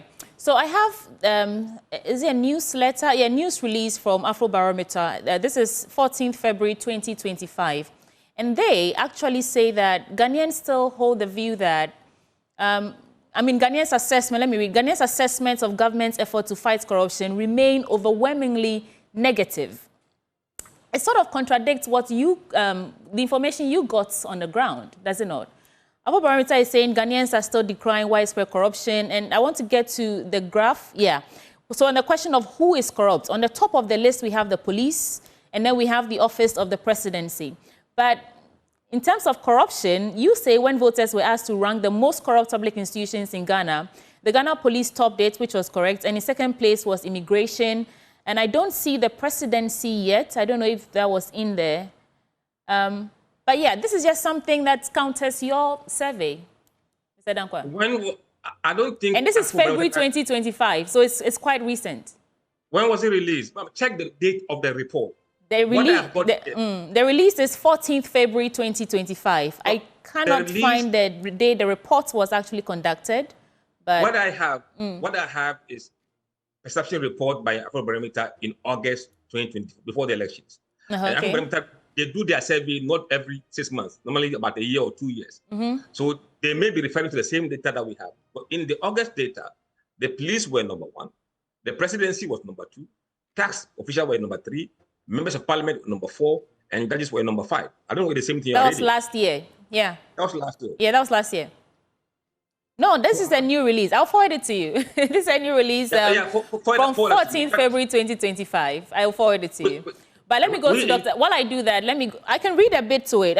News release, Ghanaians decry widespread corruption, Afrobarometer survey shows. As official graft continues to make headlines, a majority of Ghanaians say corruption in the country increased over the past year. The latest Afrobarometer findings reveal. And among key public officials, the police, the presidency, tax officials, and members of parliament are most widely perceived as corrupt. Furthermore, the data reveal a decline in public confidence to report corruption without fear of retaliation, with only 1/4 of citizens feeling safe to do so. And this is where I'm getting the information from. But let me go to Dr. Kwame Asasante while I forward the reports to you.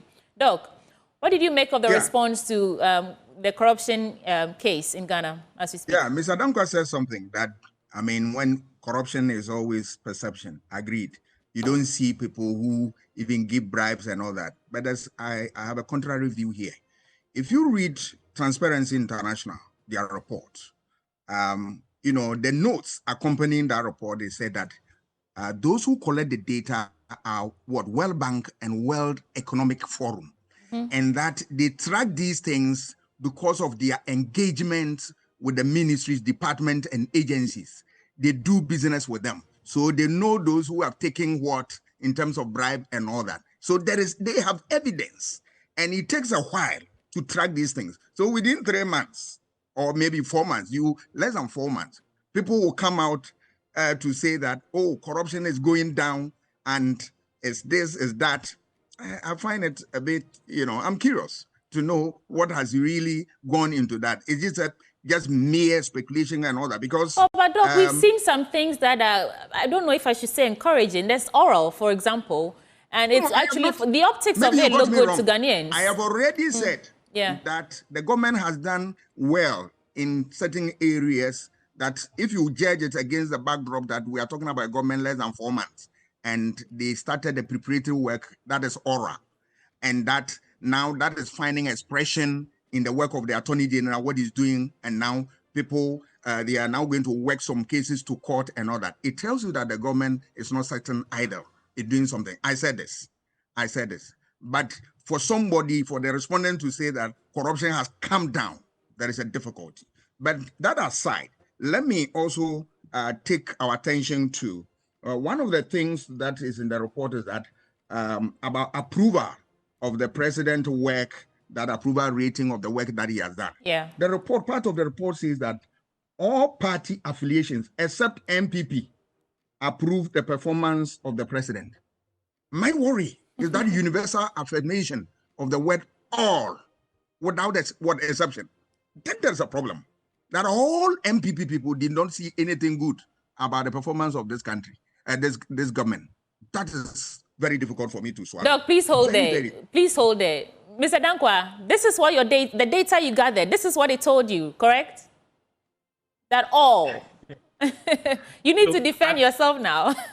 I think we are going to semantics right now. The data, if you go to the data, it tells you the proportion of MPP supporters who approve and those who don't approve. I think we summarize the report in a way that people like you in the media to have a bite at it. But the details of the report, if Prof has read it, he will see that it's not like that. Mr. Dankwa, maybe let me butt in and sorry for that. Okay. What I have is what Joy sent to me. That's the executive summary. I must say that I have not been seized with the full report. Exactly. It's executive the summary. report about 68 pages report. So maybe if you. But the executive summary, is it? Do you claim ownership to it or not? The word "or," because when you say "or," you cannot convince me that we tease out the opinions and majority of the people. Majority is different from all. Once you said all, there's a difficulty. Prof, in that context, demography, MPP is a demography, NDC is demography, floating voters are demography, other parties are demography, and those who don't disclose are demography. When we say all, we are meaning all the demography except MPP. That's the context. That is the context. So if you read the report, you see that the language used in the report reflects the demography we're referring to, not every human being. Okay, gentlemen, I've been told we have just about 8 minutes to go. So let's run through the other key elements that I want us to cover before we go. So on the question of whether galamsey, that is illegal mining, has worsened since John Dramani Mahama assumed office, only 10% believe it has worsened. 38% say it has improved. 44% say it is the same, while 8% have no opinion. Let's talk about that. What question did you pose? And then I'll come to you, Doc, for your reflections. We asked them, do you believe that the current state of galamsey in Ghana today under Mahama has gotten worse, or it has improved, or it's unchanged, or you have no opinion? And 44% said it has not changed. But 38% said it has improved. Okay. 9% did not have an opinion, and 10% said it's gotten worse. Now, what we did was that we further dig deeper to see the views of those voters who live in the galamsey areas or the mining regions, and those who don't live there, and the national average. So on the national average, you could see that among those who say it is improved, it's 38%. But those who live in the galamsey areas, that number is down to 28%. And for those who live in non-mining regions, it is 42%. And for those who said it's gotten worse, it is 10% nationally, but 25% in the mining regions, and then 9% in the regions that don't do mining. So you can see that there's a varied responses based on where people live. And for me, the truth really lies in those who live in the mining areas. Right. Which is 28 said it's improved, but 25 said it is worsened. And just to be clear, you're asking, this happened in April, this month. So they are judging based on the first 3 months or so that the president has been in office. Dr. Kwame Asante, your reflections on this? I think that aspect of the report is fair. From where I sit, I can also understand the issues from those constituency-specific areas where galamsey activities are so high. So when they see, an improvement, they are able to tell. So I have no problem with that, but except that we are urging the government to do more. The battle has just started. We don't want them to relent, and the policy of deporting foreigners who engage in that must cease, and then make sure that anybody who crosses the line, you face the music. Okay. That is what I can say about that. I think the same thing applies to the IGP. Also, top-line results on whether voters have confidence in the new IGP, Christian Teteyonu. 58% say they have confidence in him, and 38% were neutral, while 12% did not have confidence in him. And the question is, Mr. Dankwa, why is this important, whether or not Ghanaians have confidence in the new IGP with just 2 months or so in office? They are not rating his performance. You are just asking if they have confidence in him. Yes. He didn't spring up from. In fact, he was part of the police machinery. Those people know IGP who knew before he became IGP. So they may have some opinion about who he is. So we just asked them whether they have confidence in him. And sometimes you don't need to wait for 3 years before you ask that data. I mean, once somebody takes an office, you have confidence that this guy can do the job. That's the question we asked them. And 58 said yes, they have confidence in him. 30% were neutral, sitting on the fence, waiting to see what he does. And 12% said they don't have confidence in him. That's the very people when he was appointed. Let's see whether he improves on this number or he gets worse. That's the beauty of data. But, you know, because this is out now, this is likely to shape people's opinions and may influence the decisions they make. So what was the intention, really? What exactly were you trying to... I mean, in terms of gauging the confidence Ghanaians have in the IGP, what's the intention behind that? Look, I think I'm struggling to understand why people want to know the intention behind that. Public opinion is public opinion. Public opinion is there for you to see what the public are thinking, right? And don't you want to know what the people are thinking about you? Okay. It's not our fault that we gather this data. It's how people use it. No, we're not saying it's your fault. It's just I want to understand from a deeper perspective why you want to gauge the confidence of the IGP. If this was posed maybe a year after, then perhaps they are measuring or they're assessing his time in office. Then you have something solid to actually assess. But just 2 months in office, whether or not you have confidence in him, I'm curious to know why that question was posed. I guess that's why I'm asking that. Sweetie, do you know that on the first day Trump was sworn in, yeah, there was a poll about his approval rating? Well, yes, I know about approval ratings and all that. No. Do you know? What did he do on that very day, just after being sworn in? Baseline polls are there. It's data. So for the IGP going forward, he can say to himself, when I was first appointed, without even seeing what I've done, they gave me 58%. Do I want to improve on this? It would influence the way he does his job to improve on it. If he does improve on it, it means he's doing a better job than when he was first appointed.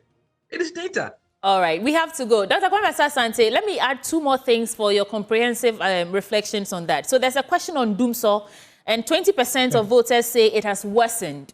34% say it has improved, while 40% say it is unchanged. And then on the economy, unemployment, and education, they say it remains the top issues for 68%. Well, sorry, let me take that again. So the poll also showed that 38% of voters believe the free education has improved, 11% say it has worsened, 44% say it is unchanged, and 7% did not have an opinion. But on the economy, unemployment, and education remain the top issues with 68%, and 45% respectively. That is to say that 67% believe it has worsened, 68%... okay, I don't understand this. I'm reading from the executive summary. Mr. Dankwa, can you help me on this? On the economy, what exactly are they saying? I see 67, 50, 45. What we are saying is that those who said economy is their top issue for them, 68% of the top issues were economy. Okay, great. All right, Doc, your final reflections on this. Those who the economy is a top issue for them. That's 67%. Okay, yes. Great. Okay. Yeah, if you look at that one, yes, some of these things is early days yet for you to have a firm understanding of the issues on the ground. But when you are talking to an ordinary man in the streets, well, he will tell you as he feels about what is being experienced and all that. So that one, it can pass. Because if you, prices of commodity X as at December were 10 cities and now it's about 9 cities. The person will tell you that things are improving. So you can understand those issues. Issue about unemployment, I am happy that it's still the same. It tells the government that there's a lot of work that they need to do about it, but it's early days yet because the government is now trying to find its own footing and be able to deal with some of these things. So now they have not made any serious, policies that are going to deal with some of these issues head on. So I will now hold that type of assessment and then see what will come out after a few months to see what government have put in place, that the response, I'll gauge it as to whether it remains the same. Because it is important to know what is it that the government is doing, which has affected people so much that they want to say A, B, C, D or not. Okay. The economy is the same thing that people are, the government is trying to come out with policies and trying to do a host of things. So for now, I will accept that all the things people are saying about their responses and all that. But the real issues are those I've pointed earlier on, because those ones don't sit properly for me. But I believe that, yes, one thing that we must also always remind ourselves that if people said they have confidence in somebody and all that, it is founded on a certain premise. What is it that they have seen the IGP do in recent times? What is it that in 2 months' time he has done so much to win their confidence?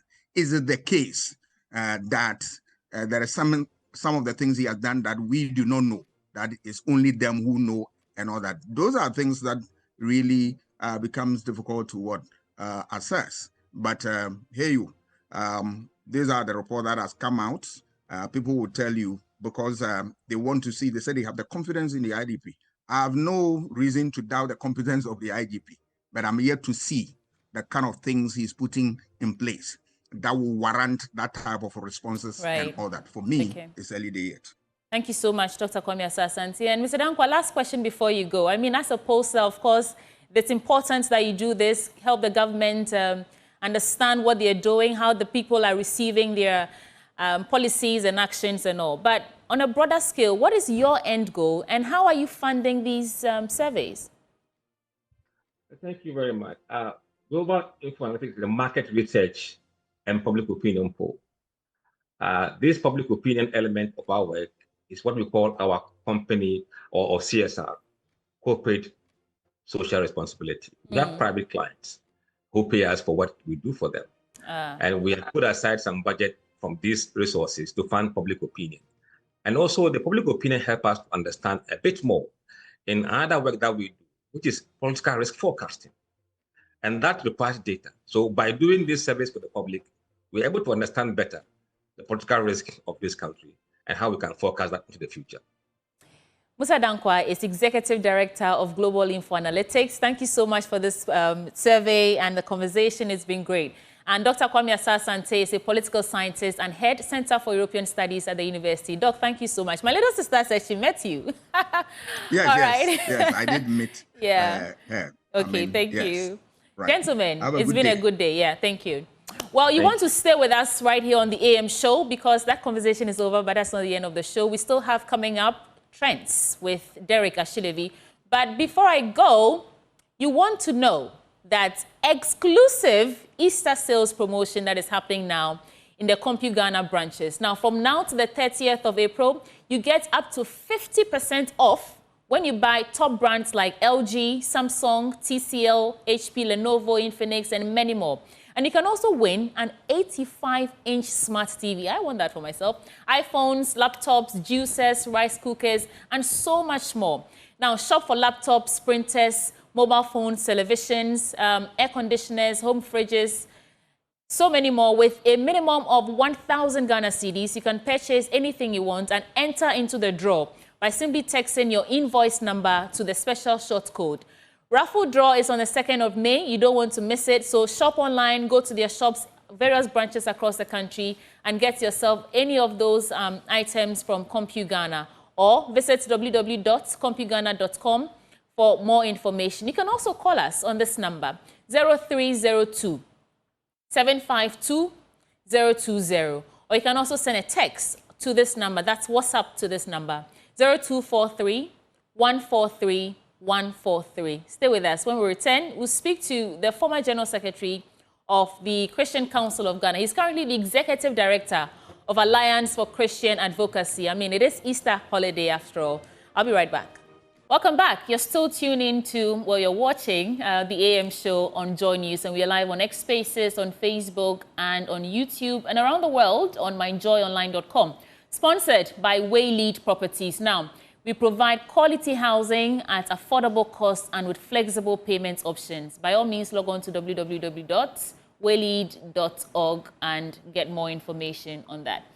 My guest in studio, I did tell you that we're going to have an exclusive conversation with Dr. Kwabena Opuni-Frimpong. He's Executive Director of Alliance for Christian Advocacy and the former General Secretary of the Christian Council of Ghana. Doc, welcome to the program. Sweetie, good to be here. Yeah, it's good to see you. Sure. How has Easter been for you? It's a busy time for you. It is, but also the joy that it brings and the freshness, and which we're excited about. Okay.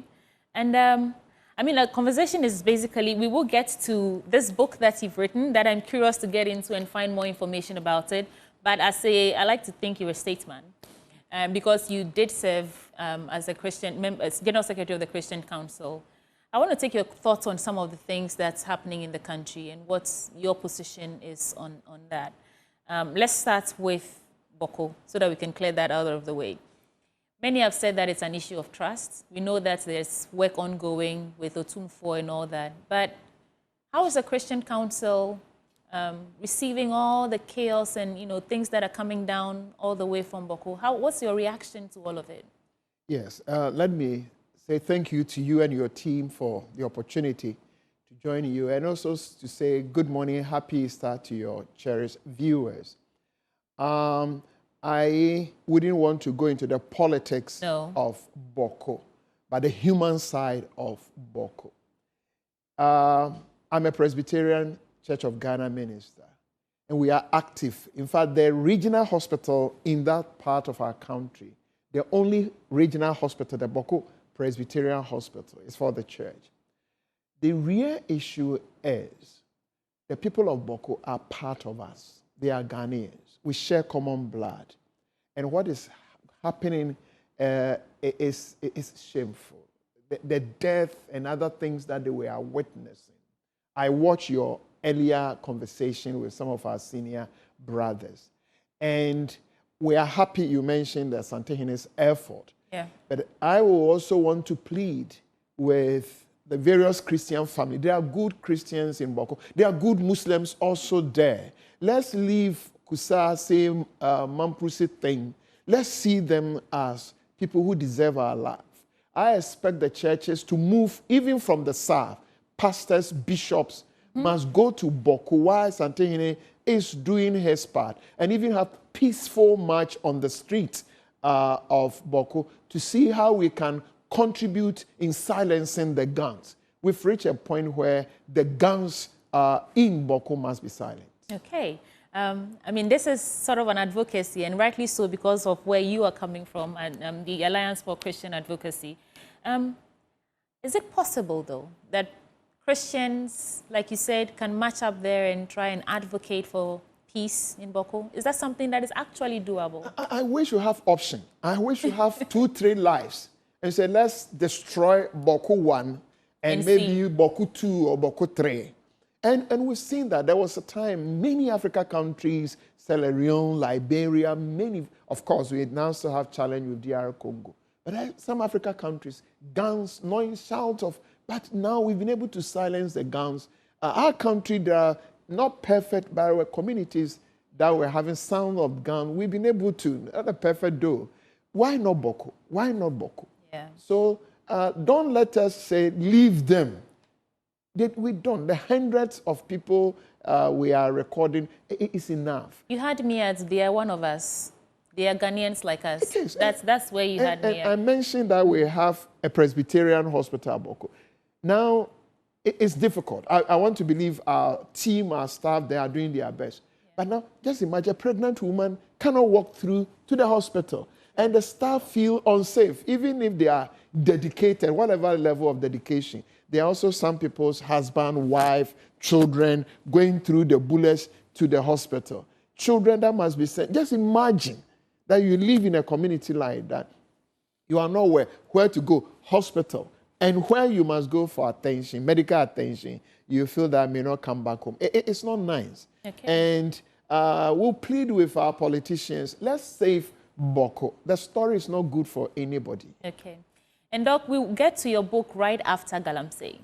Because you are the executive director for the Alliance of Christian Advocacy, I want us to hear from you what your plea, demand, ask is of this current administration in terms of the broader actions that are required to actually tackle this menace and what they are actually doing. I know that there's been so many arrests. Even this morning, we spoke to Erastus Asare Donko, and he said that it came to him with a sigh of relief because it means that the actions will deter others from, also committing such crimes. But where do you sit in all of it in terms of the fight against Galamsey? Right from the beginning, the media, the coalition, I was a member. Yes. And we had a minister, an MPP minister, that we admire. In fact, some of us that he will be the minister of the year voting, if we were to vote for him. Right. We're so, beginning of 2017, we're excited how the MPP back on. I must say at the point, we became so disappointed. So disappointed. To the extent that we had a Catholic bishop here in Accra marching on the street of Accra on this campaign. Why and how, I can't explain, but we didn't do well. If we understand the Galamsey threat, we may think we are in Accra. It affects all of us. We are talking about cyanide. Drinking water. We are talking about mercury. And you are talking about kidney challenges, metals that are destroying. Non-biodegradable. Yes, and our brother, you just mentioned, and his team, the pictures they've shown to us. And it became a political issue, campaign issue. So we have some promises were made, and now we are seeing some action. Where is the intersection for you? We will lay our presidencies on the line. We felt that we said it. I was part of the group that Brim must be drinkable again. Every Ochin person have a pride. Ochin Brim. That's a pride of. And now who drinks Brim? Brim people, now they become Ochin people who drink sachet water. You see? But I must say, initially, my only discomfort is that's how also beginning 2017 of MPP, Mr. Ame, the then Minister Peter Ame, that is the impression. We were in a meeting with him several. He inspired us, and we trusted in him. Okay, let's make progress so we can get to this. Are you impressed with the work that's being done currently? Yes. Initial the work. Number of arrests and the seizure of excavators. Yes, but why also? Because sometimes we get the impression that whether it's true or not, there are party people, including the NDC people. So now this is our season. So we don't know, but that's also what we are. And we see fresh pictures. It's not like the old pictures that was the old. Now some of the pictures you find excavators in fresh forests. And you ask, why now? Why that? That's the challenge, but initial impression is a bit positive. Okay, thank you. And you are an author as well. You've written many books. Many books, but this is the one we are focusing on today. Yes. It says, Chieftaincy and the Church, Towards Christian Mission to the Palace. What's this about? Yes. Now, in this country, one institution that has served the interests of the church is the palace, especially the missionary churches. All the missionaries that came to our part of the world were welcomed by. Traditionally, they were accommodated, were protected. And they give them lands. So especially the mainline churches, Methodist Church, for instance, if you're in Kumasi, Swami Runabout to Wesley College, Mofretro, Wesley Girls, that's straight, one church. The same, all the church, Catholic Church, Presby Church, and others. Unfortunately, I must say, there's existential tension between the church and the palace or chieftaincy. Some of the churches have documented in their constitution that if you're a Christian, you can be a chief. And it's a frustration for many Christian royals and chiefs, So what some of them are doing is, yes, I'm a royal, but if it happens, I must become a chief or a queen. Because I'm a Christian, I want to be a Christian, then they distance themselves. And now what we have witnessed is, one, the churches are using 17th century understanding of chieftaincy to assess 21st century chiefs. 17th century, sweetie, they were fighting for land. You know, Asante people are fighting at Chim, Akwamu. We've moved from that. Everywhere, yeah. Doma, everybody, and they'll come and take over your land and your people and your wealth. Now, no chief can fight anybody. Ghana Army. In fact, in chapter 3 or part 3 of the book, I just opened and I saw it because that's what you're talking about. Okay. Understanding the institution of chieftaincy. I just want to read out a bit. Oh, you want and to then, read? Yeah, just a little bit to tease our audience so they okay. can actually get the book and read for themselves. It says the palace attaches much importance to the formation of their leaders. The nature of indigenous leaders' formation can be examined during pre-installation, confinement, and post-installation moments. You know, I don't know I mean, it's no crime. I don't know the English word for it, but there's something we call a throne and the konu. Just like there's some sort of rituals that royals perform. That is the kong. I don't know the word for it. And then a throne rather is like voodoo, right? Yeah. And often the mindset of people when it comes to chieftaincy, royalty, and these rituals, and I think that's where the Christians have the problem is. They packed all into an umbrella of voodoo. Yes. And so that's where it becomes a problem. But I think if you continue reading this book, you understand exactly what the differences are. Back to you. Those the 17th century, Yeah. the rituals, whether you call it voodoo, whatever Yeah. it is, it's not only one area. All over the Yeah. country, every part of Ghana. You see, they were fighting wars. Evers and Akwamus and Akwapims, everybody. And so they needed deities, powerful ones. So you shoot them, they'll give you back your bullet, you know. I still wonder if that was real. I mean, I do. I still wonder. Things happen. I know things happen, but I wonder if... Relax. Now, they are not fighting. Yeah. Nobody can take anybody's land. You see? So many of the things they do in the palace have become ceremonial. Many of the rituals and even offices. Typical one is executioners. You go to the palace and you see executioners, they will come, they make their faces dark, they frighten you. Years ago, they finish their rituals, and even if they are killing their own sons and daughters, they don't feel it. After the rituals, the powers, you know, which you don't want to believe.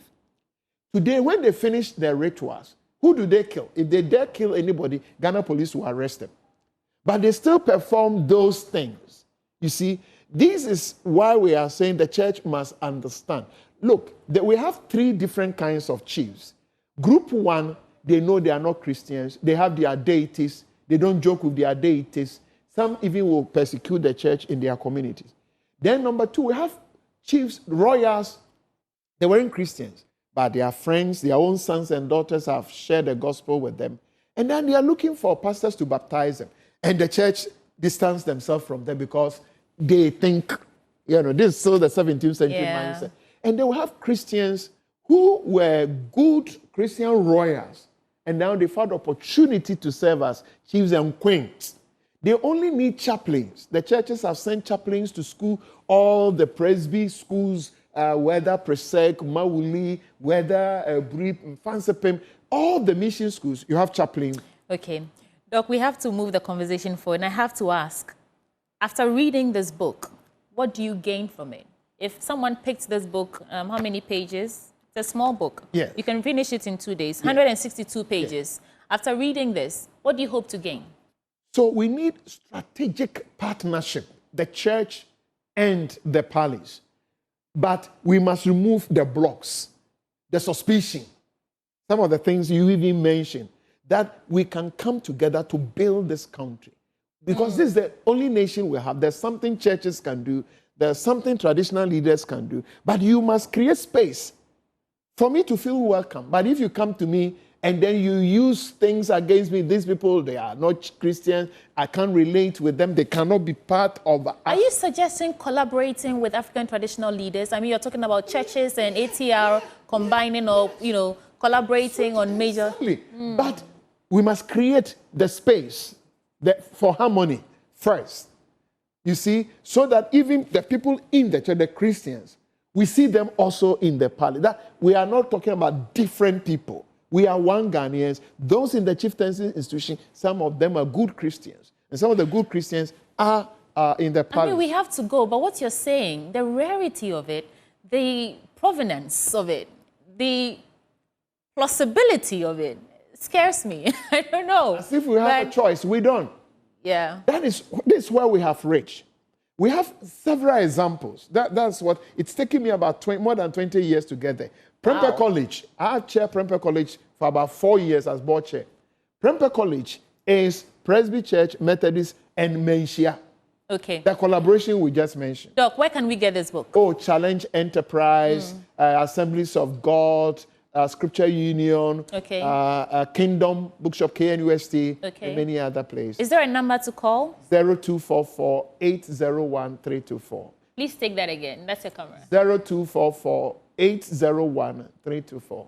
Well, thank you so much for coming. I've been enjoying the conversation, but they're counting me down. We have to go. Hopefully we can engage some. Yes. Well, thank you so much for coming. But Boko must come back to life. Yes. Thank you. With your help, hopefully we'll get there. And Dr. Dr. Kwabena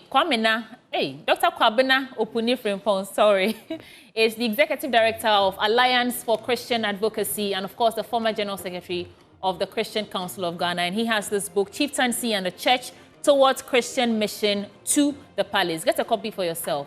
Now, before we take a break, the Full Gospel Businessmen's Fellowship International is inviting captains of industry, business executives, and the Christian community to the 2025 Agambright Partners Fund Convergence Conference. It's happening this Wednesday, April 23rd, at the African Regent Hotel in Accra. And the event kicks off at 4 p.m. with a cocktail and networking session, followed by the main conference from 5 p.m. to 8 p.m. under the theme, The Future of Ghana's Economy, Strategies for Business Growth and Resilience. The keynote speaker for the evening is renowned business and financial consultant, Dr. Richmond Ituahene. And the Agambright Partnership Fund supports powerful community programs from empowering youth and students battling addiction to adult literacy for market women and outreach to trotro drivers, ghetto youth, and fisher folk. It's more than just a conference, it's a movement, so please don't miss it. We'll be right back with more on the AM Show.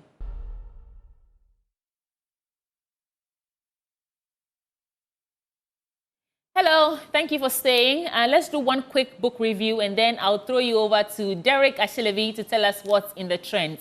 In the studio with me for a brief conversation is Yuget Ama Asante, and she's author for Law Guide for the Hospitality Industry. Hi, beautiful. How are you? Well, tell us a bit about Law Guide for the Hospitality Industry. That's a book you wrote. Yeah. What is it about? It's about the hospitality industry, and it's about how law is very important in the industry. And if you ask me what is law, I define law as a series of rules made by Parliament to be observed by the people in the country. But if you don't comply, then you'll be punishable by the state. You're a lawyer? I'm not a lawyer, but I did business law. Ah, okay. Where can we get a copy of the book? Copy of the book, you can get it from the Legon Bookshop, Kingdom Bookshop, Kumasi Bookshop, EPP, and at the moment it's been sold all over the world. It's in Britain, in South Korea, in Australia, and the other European countries. Okay. What's the highlight? I mean, if you were to pitch the book to us, I think is what I'm trying to say, in about 30 seconds to 1 minute, what would you say? More of an appointment to go and get the book. What would you tell us? That's your camera. The book is a problem solver. It's been written by taking into consideration problems happening in the hospitality industry. And there has been tragic incidents in the hospitality industry. So the book is also to equip the personnel in the industry with the law of the industry, so that they can apply it to avoid getting into trouble. And then once you breach the law, you'll face the consequences, right. And there can be fines and worse closure of your place. License may be seized, and then maybe sometimes it can even end up in imprisonment. Yeah. I know you said it's online, it's everywhere, but is there a number to call just in case someone wants to get up close and order it straight away? Is there a number to call? It's 0257 0257 266 266 552 552. And they'll get a copy of Law Guide for the hospitality industry. Yeah. Well, thank you so much for coming. We hope that this book can guide us, actually, to the hospitality industry to thrive. Those who are interested, please call this number, 0257 266 552 for a copy. What's your final word for us? My final word is that this is an industry, my industry is an industry which law is a priority because we are looking after human lives day and night, and the personnel meet a lot of people all over the world, men and women with different nationalities, different language and culture and so many things, lifestyles. So we need to know the law to handle the clients because this is a labor-intensive industry where at this computer age, we're still using human beings, more human beings than machines to work in the industry. Right. So wherever there are people working in the industry, you need the law to guide them.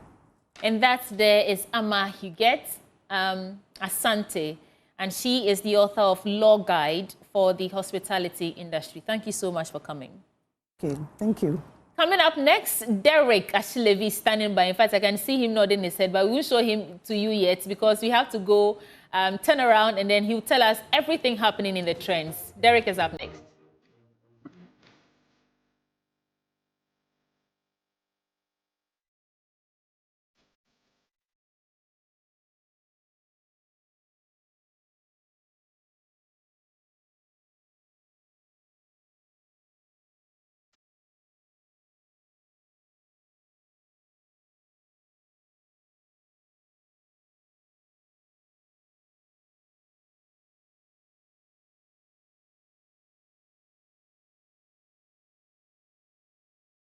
Charlie, happy Easter. The issues are plenty. What's happening on social media is no joke. If I run you through the trends, you get to know that, Charlie, nowhere cool. The first one is a very sad story, and you see right behind me. A level 100 UEW student had to take his own life because he found his girlfriend cheating on him. It's a very sad reality. If you've been heartbroken before, you know that it's no joke and it's no play. Because, Charlie, broken heart is not something you easily recover. And so, Charlie, we got everybody talking. And, of course, social media definitely had opinions about that. The first is from Ayeduas, who says that it's depressing hearing these cases, but I hope people learn from it. Suicide is never an option, Charlie. No matter what. Charlie, yeah, the girls, you go be some way as a day, some girl be chopping some broken hearts. Charlie, I almost didn't recover, but suicide is never an option. We have Sir Billy who says that I can imagine what parents are going through. Your parents have gone through all the struggles in life to take you to school and you end your life because of a breakup. That's a very sad one. Very, very sad one. Big Fish says that to be able to take your own life be some serious, most of the times it's not the immediate trigger that causes people to break. Some people struggle with long-term mental issues and it just happens that events like this sadly get to be the last push. Theophilus also says that we need a social system where boys are trained to value themselves and having a woman isn't everything.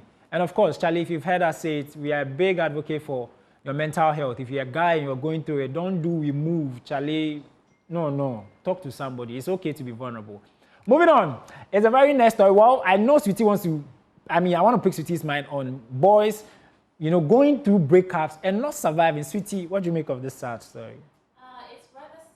I want to join this. In fact, I want to break that news right here, right now. Pope Francis has died, says the Vatican. We're just getting this news right now. And Pope Francis has died at the age of 88, the Vatican has announced.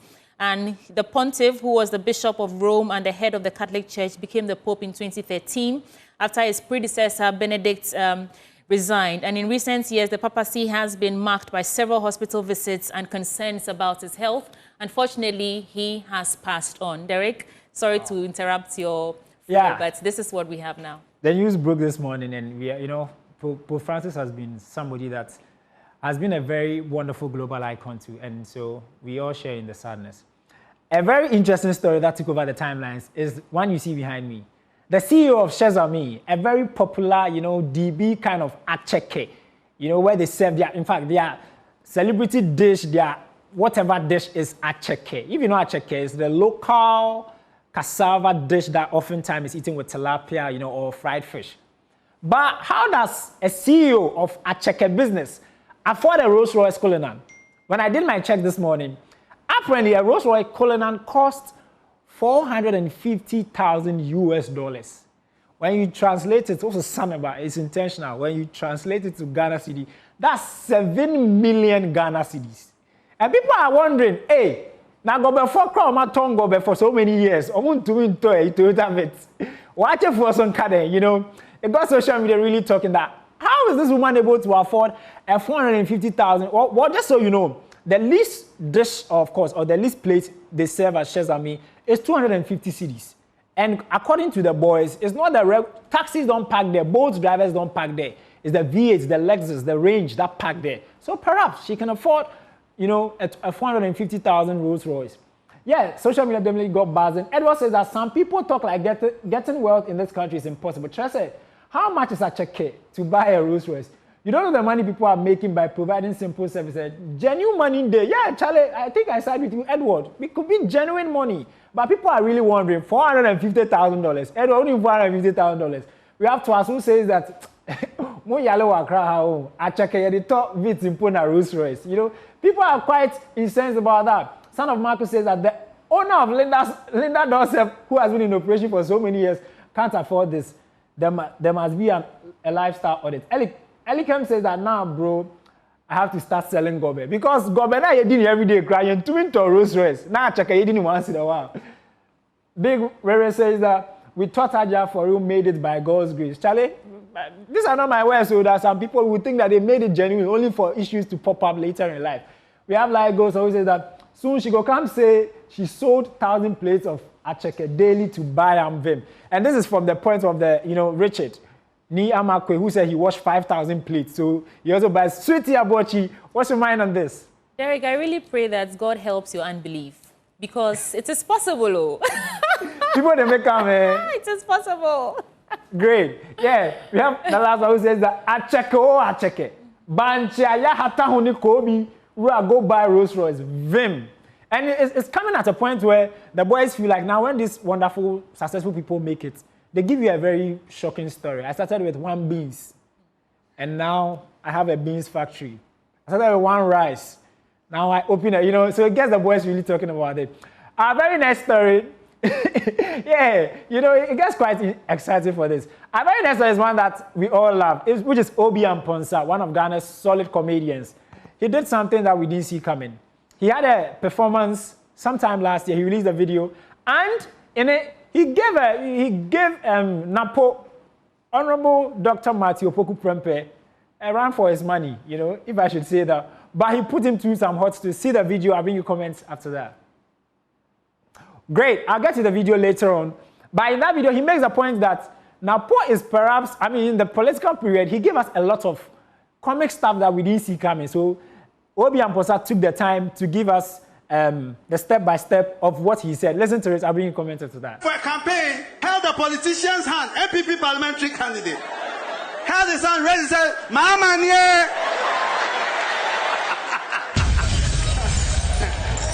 I said, John Mama Nye. No moto Nye. Even the MP was like, Mende. Yeah, Mama, and Mama is also. I said, hey, you're from saying. I don't have a problem with him mentioning your mama. They mention mama always. But the MPP candidate, his name was not Lomote. His name was Lampy. I'm sure anytime Napo talks, Baumia is there like la. Kulafia la bismillah. I don't know query. La. Yeah, such a very funny story. And just so you know, Napo himself got to see Dr. Matthew Poku Prempeh, saw the video, and to be honest, everybody thought maybe, you know how we are in a system where if you joke, somebody will sue you for defamation. I mean, he was cool with it. He mentioned that that's PR for him, and so he doesn't have a problem at all. Well, we're celebrating Easter, and this time around, something exciting happened. President Mahama was in Kwewu for the Kwewu Business Forum, and guess who was in Kwewu? Who lives or sometimes, you know, dashes through Kwewu back and forth? It's our very former president, Nana Addo Dankwa Akufo-Addo. And guess what? Mr. Mahama did something beautiful that, I mean, a lot of people felt that, oh, that's quite laudable. He visited him. And this is the first time we are seeing them out of office, you know, after the handing over, you know, transition in power and all of that. And it was a very amicable one. And it got people really talking that, Charlie, Asuma, the people, they are not enemies as we thought like that too. Social media definitely has comments on that. Let me run you through it. Alberto the Wise says that at the top, there's no competition. Blue, blue, but at the top, Nana, they are colleagues. Some of them even intermarry, you know. We have Saint who says that henceforth, this is how I'll be minding my business. It's true. Because you can be fighting for somebody and the person is not, who sent you? Now, who caused that? Who sent you to fight for somebody, you know? We have man who says that by now, Apia Stadium did a vicinity. I think one day I should do a breakdown of Apia. I have the guy. Everywhere great people are, he's there. Solid marketing. He knows what he's doing, you know. Son of the Soil says that now that's the kind of energy Ghana needs, you know. Yeah, I think that's quite beautiful. If we see a former president and a current incumbent president having this very amicable relationship, we all buy into it. And so, yeah, solid for that. And Winya says that two scammers. Oh, how can you say that? No, how can you call the former president a scammer? Don't do that. Don't destroy his reputation that he's built and garnered over the years. Mr. Mahama is, I don't think he's a scammer. He's resetting Ghana. Yeah.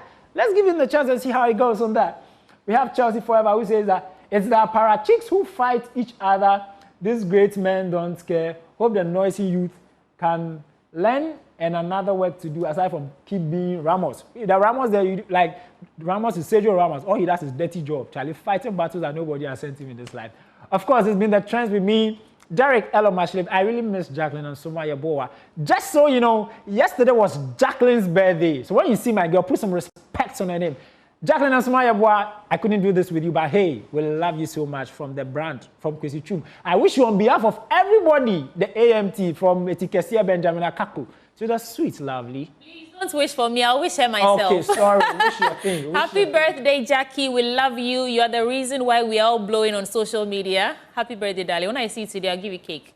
Oh, yeah. So that's how we wrap up here on the trends with me, Derek Elom Ashilevi. Sweetie, how are you spending your Easter, by the way? It's Easter Monday. Well, I'm here working, so thank you all so much for joining us. And that's our show. Derek, thank you so much for bringing us in the trends. Stay, because News Desk comes right up next.